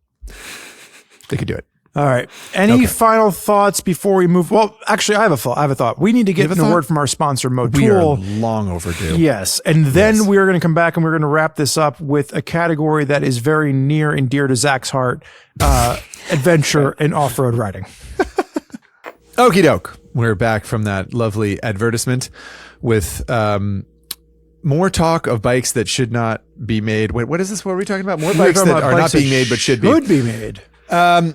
So we are moving on to our final category, which is one that I think Spurgeon will have a thing or two to say about, and that is adventure and off-road. So you're talking about your big adventure touring bikes like our BMW R12, R1300 GSs and Harley Pan Americas and KTM 12 and 1390s and that sort of thing. We're also talking about anything in the sort of dual sport and off-road categories, if you would like. I'm really afraid. I'm just afraid that I'm going to let Spencer go first in a guest honor standpoint, and I'm really afraid that he's actually going to dance on my territory here. I feel like my pick could for the first time have a chance of overlapping something. Well, and I say that because normally I'm not sensible with my picks, and normally Spencer's very sensible in his picks, and I'm afraid that my sensibility might come back to haunt me this time around. Well, anyway, but Spencer, your guest honors. Honors. My streak of sensible picks, I think, has come to a sharp end today. Oh my God, but I will say, if anyone has a real chance of being pissed off that I took their pick before they had a chance, it's probably Zach, because my pick for a hole in the adventure bike market is one that Zach and I have talked about many times. And that is the basically R1300 GS Superleggera, or R1300 GS capital B Basic Pro or whatever. Yeah. So and to explain that a little bit more, people love complaining about how big and complicated and too much the basically all large adventure bikes have gotten, but particularly the R1300 GS is an easy target because it's kind of the most famous symbol of that category, and the new bikes are not helping that case anymore. They've now got every sort of electronic thing that you can possibly imagine on a motorcycle, but fundamentally it's an incredible engine, it's an incredible platform, and it would be amazing to see if you could apply all of BMW's engineering might, how light and how stripped down they could get an R1300 GS Pro or whatever that designation would be. Don't take off all the electronics as far as I'm concerned. It doesn't have TC that you can switch on and off even. TC is always off. It has no creature comforts other than a seat, handlebar, windscreen, and then that engine and chassis as light as humanly possible. Now, to be clear, you probably have to, it has to have ABS, I think, because that's like nothing. Every ounce matters. No headlight, no wheels. I want it to be the lightest motorcycle. I think like regulation wise, you have to have ABS for Euro 5 now. And like maybe is traction control in that? Whatever. Anyway, I'm on board with this. This was one of my picks. You're right. You did steal one of my picks. Didn't BMW I love make this bike? I believe it was called an HP2 Enduro. Yeah. They made it 15 years ago, 20 years ago. Yeah. So you want them to bring back the HP2? Yeah, basically. Sure. Yes. Thanks, you want a BMW GS Rally Edition, but like not the Rally Edition they make now, because the Rally Edition they make now is not what this bike is. Okay. Yeah, it really is. And the HP2, as I recall, it's actually been a long time since I've looked at that bike. Did that have was that truly the GS frame and chassis and everything, or no? It was a telescopic fork. Yeah, instead of a telelever front end, I believe. Right, but that was stripped down. It was truly like they took what people wanted about a Boxer twin and they put it into a big enduro style. Yeah, so that's close. Yeah, I don't actually want a 1300cc dirt bike. Yeah, which is what they did. I do. Like I thought you were finally barking up a tree that I could agree with. No, I just like give it. Give it that toe lever suspension and give it, as high end everything as you can do, but as light as possible. And I'm actually just kind of curious from a scientific perspective, how much weight do you guys think they could strip off the GS? And what is the R1300 now? I should probably know that. It's 5 something. I can look it up. It's not quite 600, right? It's well under 600. But I do have my little spreadsheet here. I just 530? 567. 567. Do you think they could get the GS if BMW really put their back into it under 500 pounds? I think they could. I think they could. I think they could. I think they could. I want to throw a slightly different light on this pick from Spenser to try to paint the picture try to illuminate the vision. One of the things that makes big expensive motorcycles good is all of the features that they have: the heated grips, the electronic windscreen, the multiple ride modes, the adjustable electronic suspension, all of the things that are sort of added to the foundation of the motorcycle to make them feel luxurious and make them versatile. That is something that makes those bikes good. Part of what makes those bikes good is the foundation itself. The fact that the suspension is just good componentry and the chassis is well balanced and it's highly engineered and so on and so forth. The reason that Spenser chose the BMW R1300 GS for this treatment is that it is perhaps one of the most special foundations in all of motorcycling. The way an R1300 GS or a flagship GS of any time in the past 15 or 20 years is built is different. The front end is a completely different system called a telelever system, where it has a single shock and basically an A-arm, kind of like a car would, to reach out to the fork. It doesn't use a typical telescopic fork alone. So this reason and many others are why Spenser's reaching for this, because theoretically, if you strip all of the electronic everything and all of the complications away from a Harley-Davidson Pan America, KTM 1290 Super Adventure, so on and so forth, those bikes would be lighter, but would be reduced to something similar to a motorcycle that already exists that is already cheaper and lighter. Right. Whereas if you reduce a BMW R1300 GS down to its foundation, you have a fundamentally special machine that exists nowhere else in motorcycling. Case in point. So I looked up the weight of an HP2.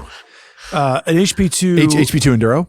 Yes. So for those of you that are not familiar, BMW in 2000 and six, five, yeah, 8. Yeah. We're good at this. I know.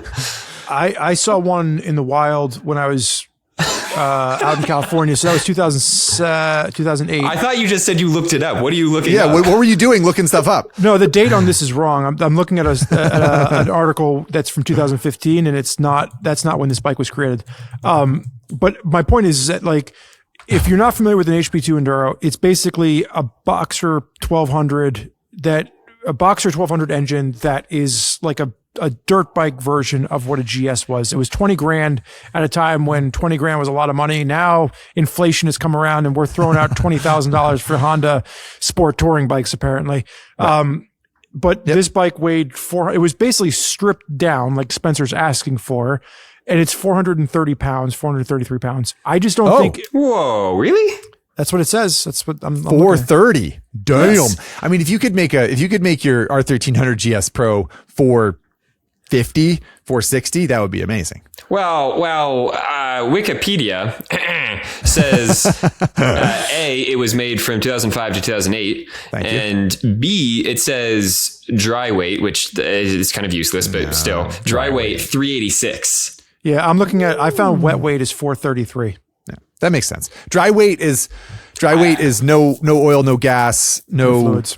Right. Yeah. I would only ever put 1 gallon of gas in it. And I would only ever put 40 cc's of oil, just enough to lube up the bottom end of it. Yeah.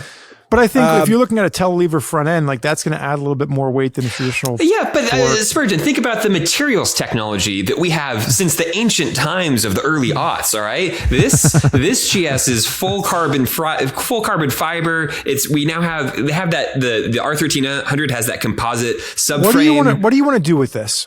Like, is this so this you don't want to ride it off road? Who said that? I still want to go to Starbucks. I can't tell you enough how badly I want to go to Starbucks. But you don't want it to be an HP2. So you don't want it completely aggressly dirt bike. The only reason he doesn't want it to be an HP2 is he wants the telelever front end. But other than that, it's basically a modern HP2. Also, is it 21-inch front wheel or 19? I don't really care that much, to be honest. A 20 then. Perfect. You won't be able to find tires. The HP2 was a 21, right? Yeah, it must have been 2117. Yeah. Yeah. So whatever, whether it's let's just say 21 inch front wheel. Because here's the thing. Why do you want a telelever front end? Because it's magical. It's Have you ever ridden one? Yeah, I don't like it. I don't know. It doesn't. What do you You don't like it. What don't you like about it? I know what you don't like. It's when you're like you're decelerating down. You're braking with the front brake like to go through a turn or into an intersection, and then you hit a bump and you have full suspension stroke because the front end has not compressed because of braking. You don't like that. I don't know. I'm not sold that's gonna. I don't know. Oh, it doesn't have cone valves. That's the problem for Spurgeon. It's a cone valve telelever. That's what it is, Spurgeon. I think I think Zach distilled it very poetically. It is such a special platform, and riding that bike truly is unique in the world of motorcycling, maybe with the exception of the Goldwing to some degree. But it would be fun to the riding that we've done at Get On Adventure Fest. The GS is probably not the bike that I would reach for in those events where we know we're going to be doing 80% off-road, semi-challenging, single track or at least, double track challenging terrain. But I love that the engine and the platform of the GS, I would just like something that is lighter and stripped down. And in that situation, I don't need all of the creature comforts. I don't need all of the electronics. I don't need all of the amazing things that make it a very comfortable touring bike. But I would love to utilize that incredible, unique, special platform in that situation. And as an R80 GS owner, I just like the idea of bringing it back to its roots, like strip it down to the very basic machine it was way back when, with the exception of the front end, which obviously the R80 GS did not have that telelever front end. So I know that Zach mentioned ABS, so we'll let you keep off-road ABS because I think that will benefit you here. What about cruise control? You keeping cruise control? Yeah, that doesn't cost anything. All right, so now we're keeping cruise control. Here's the thing. Okay, I would like to keep cruise control, but if that was a deal breaker, if for some reason they're like, oh, we need a module in order to and that weighs half a kilo, right? Then I'd say toss it. I don't care because I'm not going to use it for Get On Adventure Fest or riding down to Baja with my buddies. I don't actually care about any of those creature comforts if it is going to give me a weight penalty. How much do you want this to weigh? Like, final answer. Specifically, I would 280. be... No, I just would love it if they could get it under 500 pounds. And I think it could be possible. I think if we really... I think so. Put our brains together and let the BMW engineers do it, then we could have the perfect motorcycle. Okay. So I'm surprised that you're not more into this. I didn't realize you were such a GS hater. Spurgeon, I'm not a GS hater. I just think that I would rather have the HP2. I think the HP2 is. I want. Have you ever ridden an HP2? Have you? I like the theory of it. Like, I don't know. The HP2 just looks like it's more like. What if we call this an HP2? Would that make you happy? I just don't think. I just don't think the telelever front end is going to give me the look. I don't know. It's about aesthetics. The guy in the flannel shirt and the coiffed hair. Right. Okay. I don't know if you can block that out if I flip you both off at the same time. If our editors can do that. I don't know. Like, it just the telelever front end to me. I'm having a hard time picturing this bike stripped down and looking cool and still giving you like, but like the HP2 was like 10 inches of suspension travel up front.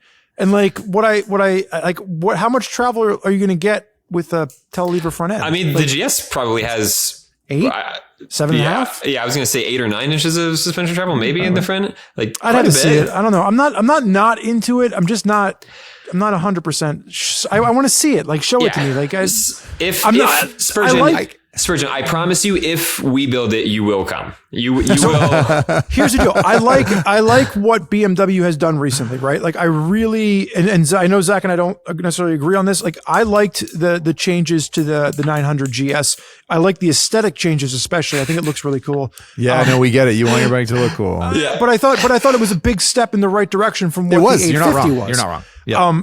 And I think I really liked what they did with the 1250 GS Rally Edition. Like I thought it was a good mix of aesthetic and kind of like moving the bike in that direction. And the use of rally, of course, which you're very fond of. Exactly. Yeah. They were barking up the right angle. Everything you're saying is I really right like how BMW has made all of their bikes more KTM like, and on a scale of 1 to KTM, I give them a strong 8 out of 10, and I like that about them. I give them a burnt orange. I'm gonna pause here. All right. Well, Okay, Spurgeon, we're going to call it the BMW HP2 Rally, and we're going to paint it orange. Are you happy? Do you think it would look cool? And it was ready to race. I'm okay with the red, white, and blue edition. Like we can. He's okay. He doesn't love it, but he'll learn to live with it. Okay. All right. I like that Venom yellow on the new 900. Anyway, all right. So I'm with you. What are we pricing this at? Just like all of Spencer's other picks. But is it a premium? Are you paying more for less is my question here. Now, in my heart of hearts, I would like it to be cheaper. I would like to think that if you just stripped all of the things off of it, but if we're actually going to get that sub 500 pound weight, then it might require some exoticism on the materials front.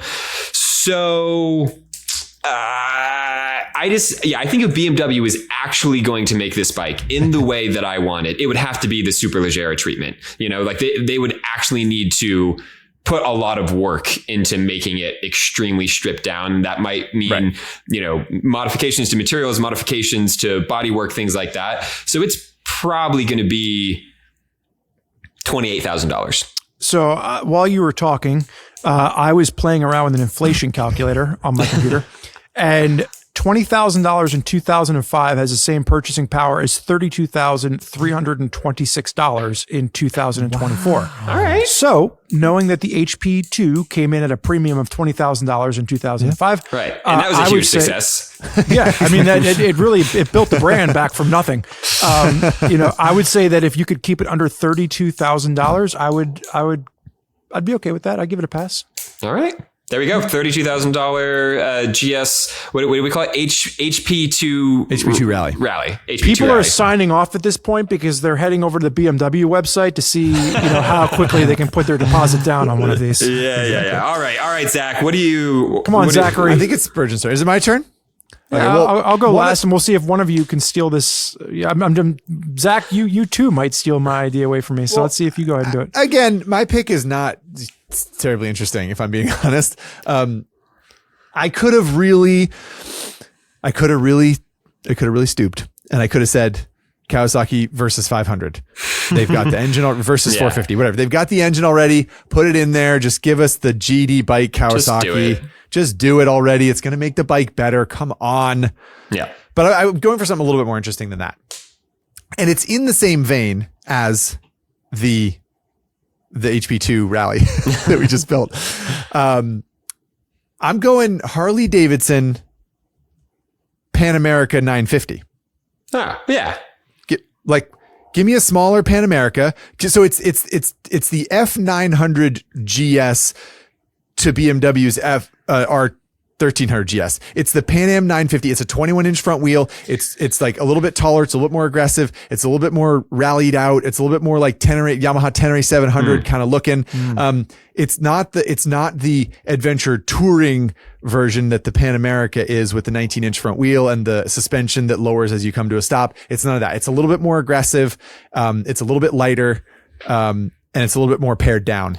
So you don't want them to take the multi-strata approach, right? Because like the multi, I feel like big and small multi are right in a lot of ways pretty similar, very similar. And so I like this direction because originally I was like, so you just kind of just doing the multi thing. But if they actually gave it that BMW F900 or 890 Adventure R kind of treatment, 890 Adventure R Rally, sorry Spurgeon, then let's start with 890 Adventure R treatment, and then we'll see if we can work up into the Rally treatment. Yeah, that's a good bike.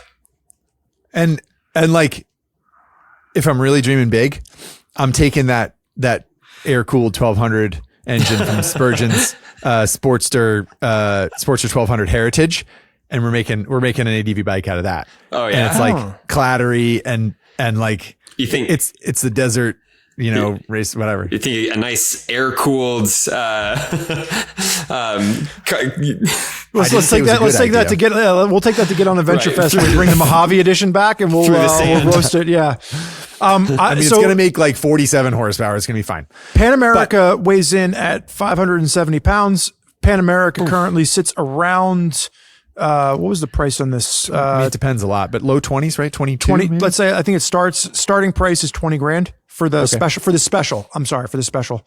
I don't know if that is special is 20 grand. So that means a base Pan America theoretically is like 18 or something. Let's see here. Research faster, Spurgeon. I'm trying, man. I can't be bothered to touch the keyboard in front of me. The Pan America special looks like it's now the base version because there's a CVO Pan America that sits above that. Oh. Well, yeah. I didn't realize that. So the Pan America special looks like to be the. But anyway, what do you guys think? So 21-inch front wheel. Do you think a little bit more suspension? Do you think that's what the BMW, or I'm sorry, what the Harley Davidson audience wants? Because like part of what they were doing with the Pan America was trying to give something that was a adventure bike to the Harley Davidson audience. No. I don't think that the people buying Pan Americas are Harley Davidson people. I think that they're adventure touring people that are like, cool, a Harley. Like Harley does it now. I don't think that, there's probably data somewhere that actually that would, but I don't think that Harley Davidson built the Pan America adventure touring bike for its own customers. Okay. Harley Davidson built that bike to get people interested who were outside of their normal customer. Anecdotally, I've heard people say, I've always wanted to buy an adventure bike, and now that Harley made one, I can buy one because it sits next to the Street Glide in their garage. Right, because it was against my religion before, but finally the church has said that's fine. Those people exist, I'm sure. But like Harley's not at the point anymore. I was talking about how they used to sell 50,000 Street Glides a year, and that's not Harley Davidson anymore. The Harley Davidson is still the 800-pound gorilla of motorcycling in America, but it's not a runaway success. And I think that conquest customers from other genres of motorcycling have to be interesting to Harley at this point. My question to you, young Zachary, is how does Harley differentiate that bike from the F900 GS and an 890 Adventure? Like, why does somebody buy that Harley? A Triumph Tiger 900. Like, right. If you're going to go that more hard edge direction, like what piece of tech or feature would Harley need to put on that bike for you to be like, actually, that's the one I would get in the category? Good question. I have an answer. If you don't, yeah, tell me. What's your answer? Dealership network. Cone valves. Oh, sorry. What? Dealer network. The dealership network. One of the biggest. Think about this from an ownership standpoint. One of the biggest gripes that we get, or that we hear, is dealer network and dealer support, especially for KTM. Like, I'm fortunate that I have a love relationship with my dealership, but like there's a lot of people that don't. And I think from a Triumph standpoint, there's probably a lot of people that don't. From a BMW standpoint, there's not one in every town.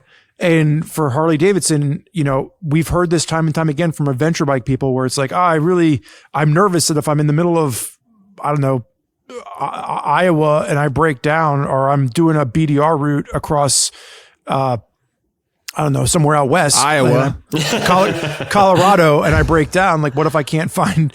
I'm sorry, I'm laughing at the Iowa comment for BDR. But like, what if I can't find a dealer, and like, how am I going to get my bike fixed? And yeah, I think that's a valid concern. That's a good but a very boring answer. Okay. All right, so back to you, Zach. You've had some time to think now. What's going to set your bike apart? Well, one of the things that the Pan America 1250 has is hydraulic valve adjusters, which means the valves never have to be adjusted ever. I don't know if that's something that could be applied to the 950 and it could still be cheap enough. I'm not really sure if that makes sense. Spencer brings up a good point. This is a crowded space, and it's not like my Rebel 750 idea where it's sort of like, yeah, what bike does exist in that space? This is a place where there are lots of other options that are, 900cc, twin cylinder, triple, aggressive off-road, it's a V twin, not a parallel twin. It's a V twin, not a triple. Desert X though, Ducati Desert X.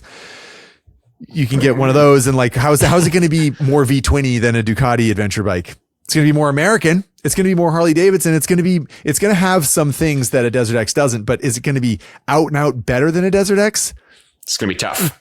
it's going to be tough. It's going to have to be as good. And then people are going to buy it because it's not a Desert X or because it is a Harley and they do have the dealer network or something. I'm not sure exactly what the standout tech is, but Quite, yeah, but to I mean, you bring up the Desert X, and one of the things I appreciated, and I was not necessarily the biggest fan of the Desert X when I spent some time on it, but I do appreciate that Ducati did some really unique things, like even accessory wise, which I feel like is Harley's bread and butter, right? And so, like, you know, the Desert X has that goofy auxiliary tank thing that goes, you know, where the panniers would, and you can double the fuel capacity or something like that. And I feel like that would be interesting if Harley could, you know, whether it's fuel capacity or something unique with a luggage system, or you know, I don't know, some creative Harley Davidson bolt-on part package that made it versatile in a way that maybe other bikes in the category are not. That's honestly one of the things that we didn't really jump into with my Heritage Sportster pick, but like knowing the accessories package that you can do with that, and how, you know, people have really kind of loved to modify their Bonneville's. I think that would be something that, you know, Harley could bring to, you know, this particular middleweight segment for the adventure bikes. Well, you know, I don't know how much that Harley 950 engine weighs, but it's probably not super light. And yeah, the how does it stand out is a great question, and the dealer network is a boring, if not quite good answer. So yeah, but that's my pick anyway. I think maybe we're done here. I'm curious to hear what you have to say, Spurge. I want to know what your pick is. My wife would probably say the same thing about me. I'm boring, if not good. You know, good answer. Would you still, if you were building this adventure bike from Harley Davidson in the 950 category, before we move on to my pick, would you still have the regulator, rectifier, and battery located at the bottom of the engine, or would you change that for your iteration? Let's see. I'm reading my official statement from Harley here. You guys can't see it, but I'm reading it. And it says the heritage and pedigree of the Pan America 1250 that has so far been established in the world of adventure touring would be continued, though some steps would be taken to differentiate this model in both aesthetic and technical terms. That's the official statement. Fair enough.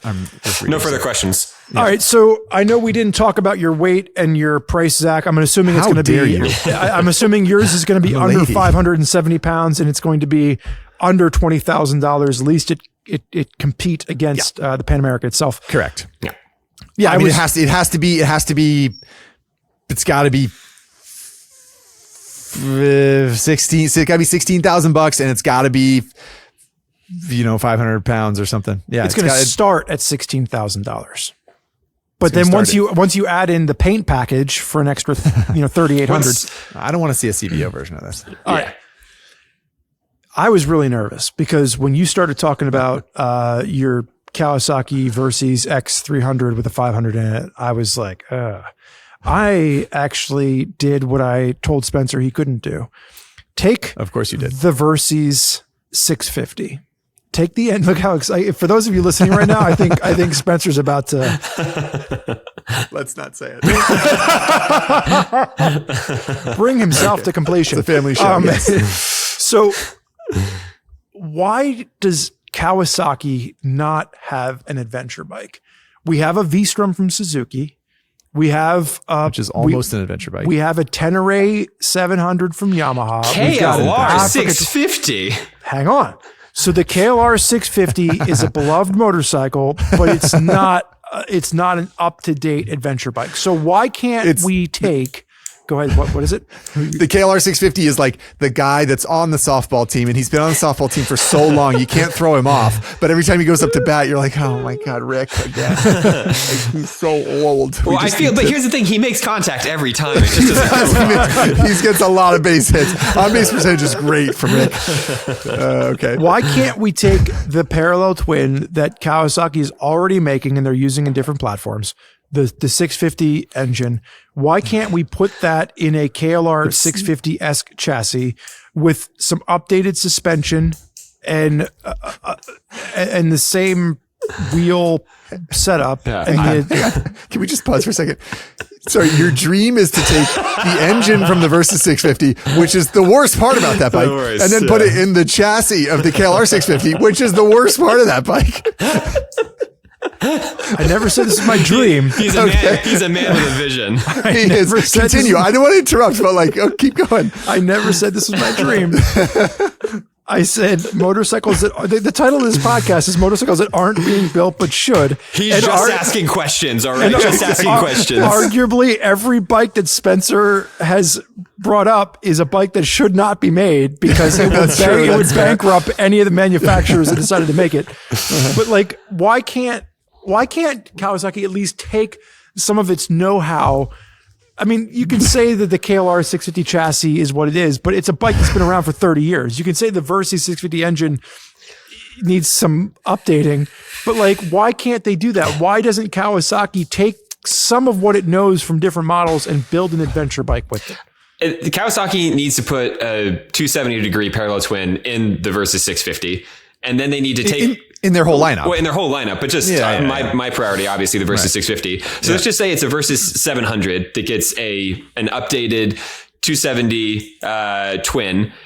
It's amazing. It's whatever. It's the engine we've always dreamed of. But just say it's equivalent to that Transalp engine. Or Transalp Tenere 700. Yeah. Suzuki V-Strom 800, whatever. It's something in that vein. And then after they put it in the Versys 650 and they laugh all the way to the bank because they've never been so profitable, then they take that same engine and they put it in an adventure bike. And I think that's a great idea. So Kawasaki, if you're taking notes, there are a few steps here. Step one. But step one. But step five. Step five. Make money. Is make money. That's fair. Step one is to make a new engine because that the both. Yeah. Okay. Whatever. So this is complex. There's a lot of moving parts here. Spurge, it sounds like you got to the same place. Spenser Spurgeon, you got to the same place eventually, which is basically a Kawasaki versus 700 Tenere, 700 V-Strom 800, 700. It's a Versys 21-inch front wheel. I want a Versys X 700 versus X 700. Excuse me, right? Yeah. Versus X 700, which has a larger front wheel because the standard Versys 650 has a 17-inch front wheel. Give me a 21-inch front wheel. I'll even take a 17-inch rear. I'm not going to nitpick over it has to be an 18-inch rear. Okay, but that's big of you. Yeah, just give me that. And then I'm looking at pricing. A Versys 650 LT with ABS is $10,100. Crazy. For MSRP. So let's say we bump it to a cool, I don't know, 11.5. I think it's still competing at that segment and it puts an adventure bike in Kawasaki's lineup. I was just going to say, Spurgeon, I actually want to compliment you because, and again, I prefer to avoid complimenting either of you, but This is the first time Spencer's ever complimented me, by the way. So I'm on the edge of my seat. Buckle up. It's being recorded. A modern adventure bike in Kawasaki's lineup makes so much sense. Just full stop. And whether you say that's them putting the Ninja 500 engine in the Versys, Versys 500X, or making some radical improvements to a KLR 650, or taking a Versys X 700 or whatever. I don't really even care where it is in their lineup, but it is remarkable given their dirt bike pedigree that Kawasaki does not have a just dyed in the wool modern adventure bike. And I think that's an excellent call out. So quick, just stop while he's ahead. He said a very nice thing. I'm going to pivot. I'm going to pivot a little bit. Okay. Because we agree that this is a good idea. And I can't wait for the post team to try to do renderings of all these bikes we've invented, by the way. Anyway, one of the things I had on my list, actually, can we button up the conversation on the adventure bikes? I think we have to, because we're nearing 2 hours and we still have the rest of the podcast to finish. Yeah, true. And Spencer loves playing the engine sound guessing game with us. So if we don't get there shortly, he's going to be very upset. He's going to flip out. Okay. So we had another category for those of you who are not recording this podcast, that was called other. And we were going to say what other bikes, any scooters that should be made that aren't, or what else you got? But we've already burned enough time talking about all these bikes. I just want to call out, as a way to pivot into something else, one of the things I wrote down was any of the Japanese manufacturers making any naked standard, say naked sport bike out of one of their V-twin cruiser platforms. I'm talking your Suzuki Boulevards, your Yamaha Bolts, your Honda Shadows, your Kawasaki Vulcan V-twins. All those powertrains are just like loping around for the past decade or 3 or 4 in the case of the Shadow. And like, if you just made like an Indian FTR kind of thing, naked sport bike kind of thing with one of those V-twin power plants that you've just like had lying around, I think that would be cool. And where I'm going with this is, what if you did that with an adventure bike? What if instead of Harley Davidson making the midsize adventure bike with its 950 V twin, what if it was a Kawasaki? What if it was a Kawasaki Vulcan X 800? Whatever. It's Do you like, have any it's idea a how much big a low Vulcan PV twin. engine weighs? Do you know? Give me a number. I'm gonna guess it's probably close to 150 pounds. Well, it sounds like you don't know. And the point is, I think that like, I know enough that I wouldn't want to ride that motorcycle. I don't think. you can't make an adventure bike too heavy in this day and age. People are buying ridiculous things. The point is, all those powertrains are cool. Yes. Aren't they? They are. And Kawasaki's sitting on that already. We got to wrap They're this sitting on it up. already. And Zach is clearly hitting the end of his rope with the bikes that he wants us to produce. Final thought: one bike that is being made right now that shouldn't be, and then we're going to move on to the engine sound guessing game. But we wanted to throw one out here to kind of wrap things up very quickly. We're not going to go too in depth here, but Spencer, is there a bike currently being made from any manufacturer that, frankly, they don't need to be making? I feel bad saying this because I love it when motorcycle manufacturers make motorcycles that don't make sense, because I think motorcycles inherently don't make sense sort of as a category in the first place. But the bike that every time I see it as a new model, like, oh, it's a 2024, it's a 2025, that I never ever understand is the Honda Fury. How is that still a bike? This weird vestige of like Orange County choppers, early 2000s cruiser, whatever, hysteria, and yet they keep making new ones. Every new year, I go to Honda's website, and I feel like this should be in one of our picks for the end of year articles for Common Tread. Every year, I go to Honda's website, and I'm like, not this year, Honda. Like, because like Honda has like the little like dates under the bottom where it's like 24, and then they just put a little 25 next to it. And every year, the Fury gets like the next year, like the little like flapper flaps down, and there's still. My only thought here is that Honda made so many Furies that in, for the last 10 years or 20 years, there's a warehouse somewhere in Japan that is just stacked like Indiana Jones style with Honda Furies. And they're like, we just got to keep going. Like, just keep selling them until they're out. And it's ridiculous. I'm not like, ultimately I find it kind of charming and hilarious that they still make it, but I don't understand it. Yeah, that's fair. Spurge, what's your pick? When's the last time you saw a Honda Fury on a Honda dealership floor? I don't know, but I saw one on the road the other day. I want to say that last month, maybe I was going the other way. It was going the other way on the highway or I don't remember where I was. And I had because it's like famous just for being what it is, And I remember I maybe even said out loud in my helmet, I was like, no way, a Fury. One bike that is being made that shouldn't be, MV Agusta. Okay. So a whole brand. It was supposed to be a model, and you're just wiping an entire brand off the face of the earth. I just don't understand. Like, I love KTM, like I really do, but like, I just can't imagine like the financial decision to buy MV Agusta in 2024. I know that there's a heritage there. I know that the F3 and like the triple engine's cool, and like the F4 and like the 4 exhaust pipes, but like, I don't know, man. Like, it just seems like that's not the best financial decision. If I can tease out your pick here, MV Agusta does not make a motorcycle currently that you feel like when you look at it, you're like, oh, you'd get that instead of XYZ. Would you buy an MV Agusta over a Triumph Triple? No. Would you buy an MV Agusta over any of the other inline fours in production right now? I will say that super, what is it? The Super Veloce or something is a mighty handsome bike, but to me, they're just art pieces. And so, that's okay. Yeah. So, but you don't even appreciate it as art, Spurgeon. I do, but like not enough to want to keep guys, it alive. I like art. I'm fine with art. Yeah, I love art. I'm a real artistic son of a gun. I don't know. I just think that in 2025, you're hard pressed to spend that kind of money on a motorcycle that's not going to do much for you. In this economy? Some other motorcycle manufacturer isn't going to do better. That's all.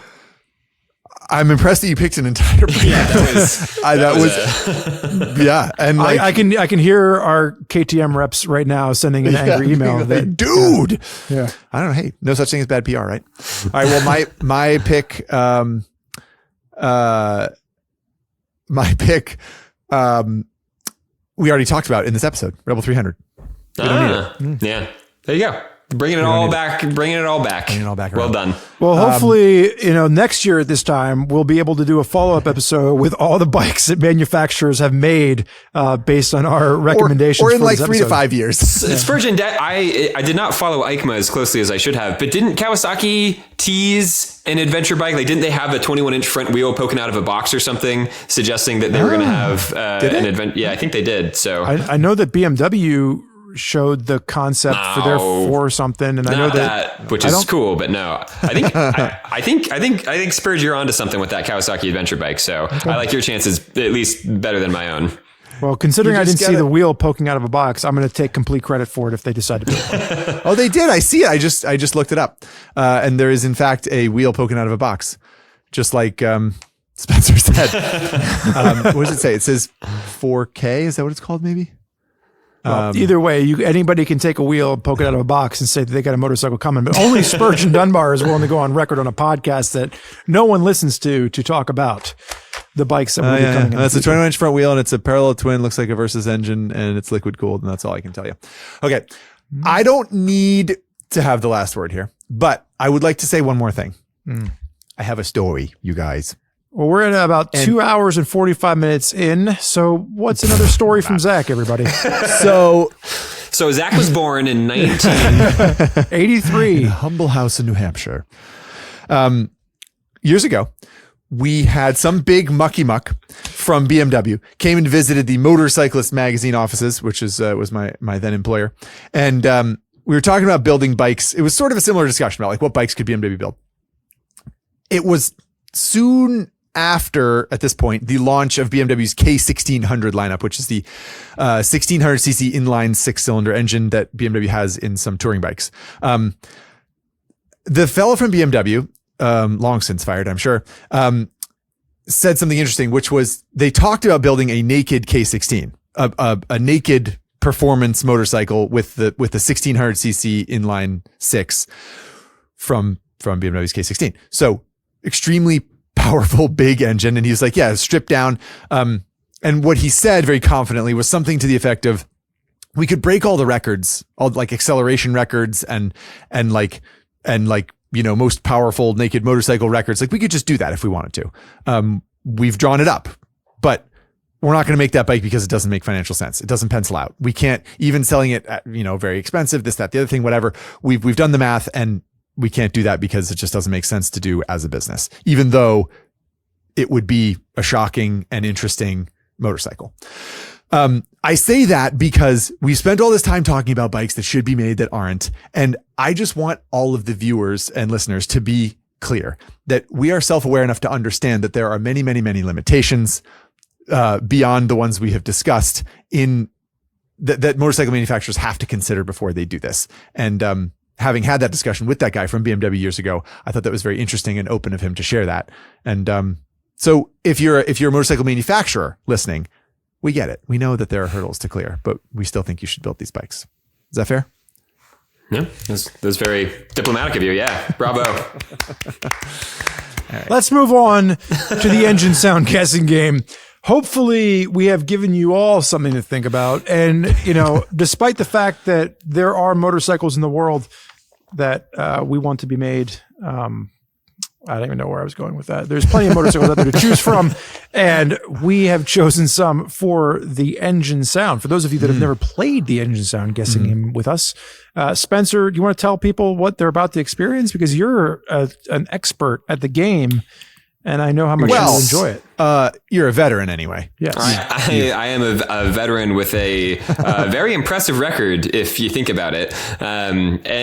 Basically, as I understand, we're going to listen to some engine sounds, or an engine sound of one engine, and we will do our best to guess. And Zach or Spurgeon will have an accurate guess early on. I will not, and then I will request clues. And I believe we have 2 or 3 clues that will hopefully shine a light on what this machine might be. But first we all take a listen, and then we reconvene and discuss what we think it may be. Play along at home, people.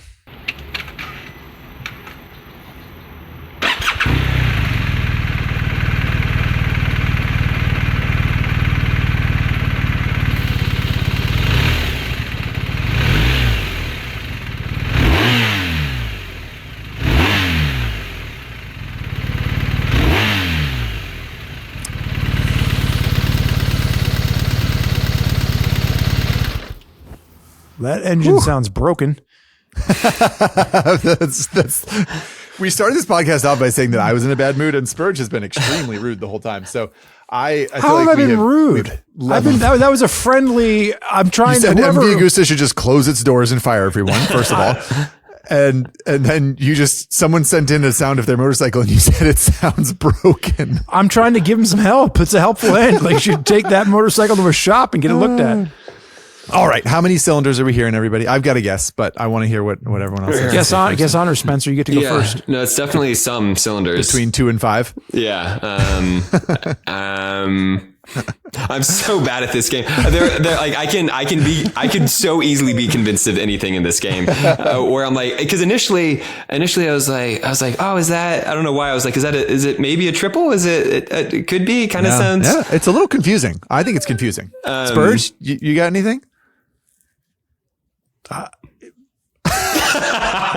Well, now I feel better. I would say, maybe a twin. I'm kind of, I don't know. I think it has 2 or 3 cylinders. Yeah. Right? Yeah. I think that this is. You're the savant among us. So, like, right. What do you got going on here? It could be a V4. I'm going to need to take another listen, as we always do. But I think it's a 360 crank. I think it's a 360 crank parallel twin. I think it's a BMW F800 or potentially a Benelli 300 or some sort of goofy Chinese brand that bought an Italian brand. Because those Benelli 300 TTs, Benelli 300 something others were 360 crank. And it sounds like kind of a small engine. Anyway, I think it's a parallel twin with 2 cylinders that go up and down at the same time. Sure. Yeah, I was saying that. I wrote it down in my notes, but I didn't say it out loud. So that's a coincidence. Hint number 1, and then we will listen again. 2 cylinders. Two or 3 cylinders, like I said. So you're 1 for 1, Spenser. But just keep in mind, that does not say parallel twin. It's just 2 cylinders. Just 2 cylinders. Take another listen. Could be. Yep. Is it a V-twin? I just don't think it's a V-twin. I think it's a 360 crank parallel twin. We're going to take another listen, right? Are you guys already listening? No, I'm listening.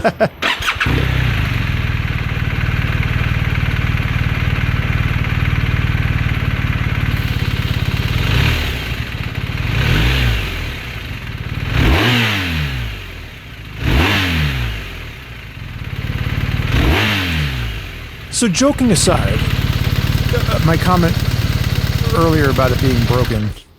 Zach, are you still listening? I'm sorry, Zach. Yeah, I'm listening. I'm here. There's a lot of valve train noise, right? Oh, so maybe it is a Benelli, because So, yeah. Well, I know we don't have a lot of time. We've already established that, but BMW F800s, for example, have crankcase counterbalancers. Because the 2 pistons go up and down at the same time, there's a lot of vibration, and so there's a weight in the crankcase that goes opposite the pistons going up and down to correct that. In other words, there's some more mechanisms inside there swinging around and rattling around. And I've always thought it gave the engine kind of a unique sound. So that could be what you're hearing. It could just be the recording. It could be that there's no aftermarket exhaust for once. So it's just a little quieter. We're just hearing a little bit more valve noise. Or it could be that it's a Chinese made Benelli and it's about to explode. That is sort of possible. On second listen, I understand where you're coming from the F800 standpoint. I spent a little bit of time on an F800 earlier in my adventure riding career, and it has that sound to it. But it's interesting because like the Bonneville has a 360 crank on a parallel twin, and it does not sound like that. I think that is definitely. I think you're barking up the right tree with the F800, and I did not think that when we first listened to the clip. I think the second clip. Go ahead, Spencer. I could use between 1 to 2 more clues, and then I would be ready to contribute more to this conversation. Let's do one more, and then we get an answer. A journalist wrote that the manufacturer, quote, all but invented this motorcycle class with the release of this bike's original model in 1976. All but invented this motorcycle class with the release of this bike's original model in 1976. Zach Quartz has a look on his face that makes me think that maybe he has an answer. Okay. I just want to say this before we go any further. I love producer Chase. He's great at his job and he does a fantastic. I have been disappointed or have felt misled by some of his clues after learning what the bike is. So I'm being cautious with that clue. I was pretty convinced it was an F800 BMW. What class would have been invented by a 360 crank parallel twin, you guys? What class could have been invented? Or rather, what class of motorcycle would have been invented in 1976 at all? Parallel twin cruisers. I don't know. Yeah, well, no, because like the class, I'm taking the engine outside of it because I think, Zach, probably what you're reaching for is maybe if that date is wrong, BMW invented the class of adventure bike in whatever, 1981. Right. 1980, yeah, whatever, yeah. But yeah, so like 76 was the first generation Goldwing, wasn't it? But like that's not a parallel twin. That was a 4. It was a flat 4. It was a flat 4. Yep. And the Goldwing could have invented like the touring bikes. You know, what was a twin? Harley Davidson? Was there a Harley in 1976 that sounded or that invented a class? I don't think the engine is going to be the same as whatever the bike was originally in 1970 something or whatever the date is. So I think it's just that it invented that class. The engine could be totally separate. And it was the manufacturer all but invented this motorcycle class with the release of this bike's original model in 1976. I'm sticking with F800 GS. Spencer, any guesses for you? I know it doesn't make any sense, but that's all I got. Sure. Well, yeah, my initial really confident guess of it being a triple. You know what? You might as well guess a triple at this point. Because it's an MV Agusta.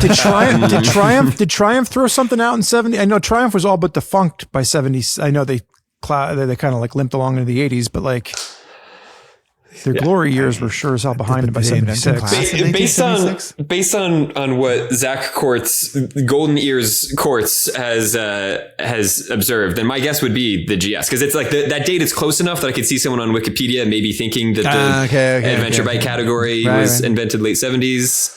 I'm looking over at producer Chase. He's shaking his head like we're all morons. So the answer is okay. All right. Chase. First of all, the sound of this motorcycle is a 2020 BMW R1250 RS. Wow. So it's a boxer, not a boxer, a liquid cooled boxer that has a lot of valve train noise, if I'm being honest. So Brian, if you're listening to this, I would close down your podcasting app. Don't even listen to the rest of the episode. Call your local BMW dealership and maybe schedule some service. So Chase's rationale here is Brian's bike is bone stock, no performance mods anyway. Brian, thank you for the sound. Chase's rationale here is it's all but impossible to address the RS without considering the historical significance of this model. BMW all but invented the sport touring class with the release of the original R100 RS in 76. And the reason I'm laughing is Chase pulled that from my review of the 2016 BMW R1200 RS review. So, yeah, you find a lot of trash on the internet, people. That's great. So, way to go, Chase. Yeah, Thank you. I mean, I think that those are all fair clues. And I feel like you got, I feel like I led you guys astray with the whole parallel twin thing. And we talked about this actually in the last Engine Sound guessing game, Spurge, how parallel twins have pistons that go up and down at the same time. Yeah. And BMW Boxer twins have pistons that, while they face away from each other, have pistons that go up and down at the same time.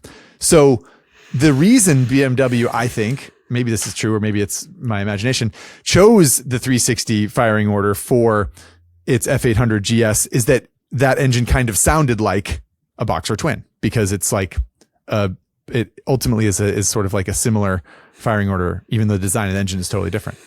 My biggest takeaway is that if you would like your motorcycle to be insulted and in the most direct way possible, please submit an engine sound to Highside Lowside, where they will say your lovely sport touring Boxer engine BMW is a Benelli 300 or other.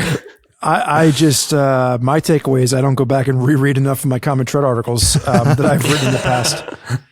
Yeah. So there you have it. Well, by gosh, we were way off. I mean, whatever. I thought it was a BMW, so I wasn't that far off. But I'm surprised that I was duped with the Boxer twin. And I've been riding around, to be clear. I rode to work today on a 2024 BMW R12 9T, which is essentially, or like a very similar engine. Listen, microphone qualities can have an effect on the acoustics, and we don't know what environment. What'd you use to record that, Tom? Bill, who sent it in? Brian. Right. Okay. Like I said. I mean, I have had my own words used against me, and they were a direct quote. And I had Zach sitting here being like, what kind of a dumbass from Wikipedia wrote this? That's not what I said. I just said that sometimes the clues have been, have angered me. For those of you that one did not. No, that was fair. I think the RS, calling back to the original RS is fair. Yeah. We were way off. All right. For those of you that are still with us as we near the 7.5 hour mark for this podcast, we still have some things that we need to do to wrap this episode up. We got to give away a t-shirt. We got to read some reviews. But Spencer, I think we are free to let you go. As always, thank you for joining us on the podcast. We now have a few high-end motorcycles that need to be built for the future. You betcha. Thanks, guys. Always a good time having Mr. Spenser Robert on the pod. And like you said, Spurge, I think we came up with some pretty fun bikes. That was fun. There were definitely some angles that folks took there that I did not see coming.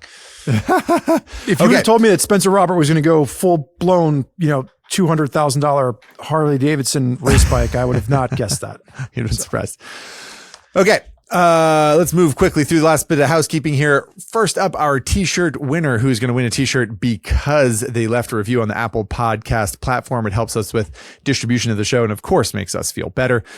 This comes in from Alatar21. Alatar21 said, when my kids came along, I had to give up my Honda VFR and riding motorcycles. I've been living vicariously through you ever since. My son has recently started listening with me, I assume to Highside Lowside, and has taken an interest in motorcycles. Maybe there's hope for my two-wheeled future yet. So Zach and I, as we are now down the journey of being fathers ourselves, saw this. We're really excited that while you don't ride anymore, Altar 21, that you are, still interested in motorcycles and still hanging out with Zach and I and thinking about motorcycles, that your son is now taking an interest in motorcycling because you're exposing them to the podcast. And if I have to be honest, you mentioned a VFR, and maybe by the time you're ready to jump back onto two wheels, Honda will have a really souped up version with a VFR engine in it for you. Right. That whatever that will be called. Yeah. Okay. Alatar21, please send your preferred t-shirt size and your mailing address to highside@RevZilla.com, and we will send you a t-shirt. Yeah, and don't worry about sending your kid to college as you're dumping 20 grand on that Honda VFR motorcycle they'll be building in the future. Correct. The Highside Lowside comment of the day came in via email from Hemi Head, Sean, aka Hemi Head. Sean says, I recently bought a used V-Strum 650. Shout out to Spurgeon the Elder. My dad is a big V-Strum fan. Previously, I had a Husqvarna Svartpillen 401, and I got very used to the quick shifter. My question stems from my ability to quite easily clutchless shift the V-Strum. I have a lot of experience clutchless shifting vehicles from semi-trucks to passenger cars, but my question is about longevity. Am I going to blow up my 30,000 mile Suzuki transmission by clutchless shifting it, assuming I have a pretty well-refined sense of mechanical sympathy? Zachary? Yeah. I mean, the short answer is that, I need to refamiliarize myself with the phrasing. Am I going to blow up? No. The short answer is no. You're not going to blow up your Suzuki transmission by clutchless shifting, assuming you have a well-refined sense of mechanical sympathy. This is what Sean, aka Hemi Head, is talking about here, is essentially what a quick shifter does. On a quick shifter that comes on a modern motorcycle, when you are accelerating and you don't let off the throttle and you lift up on the shifter and the bike slips in from second to third or third to fourth or whatever it is basically, it's unloading the transmission by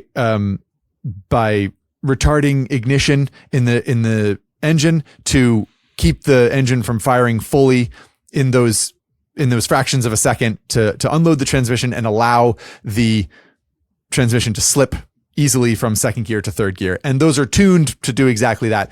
But if you're doing it with your right wrist as well, Sean, that's totally fine. So if I'm listening to this podcast, Zach, and I am somebody that has no idea what we're talking about here, we're actually talking about you're on the throttle, you're aggressively accelerating, comes time to shift, and you're just quickly blipping the throttle down and then back on while applying a bit of pressure to the shift lever. Does that sound about the right way to describe this? Yeah. You sort of snap the throttle closed very briefly and then snap it back to where it was a fraction of a second ago. And as you do that, you put weight on the lever and the bike slips into the next gear.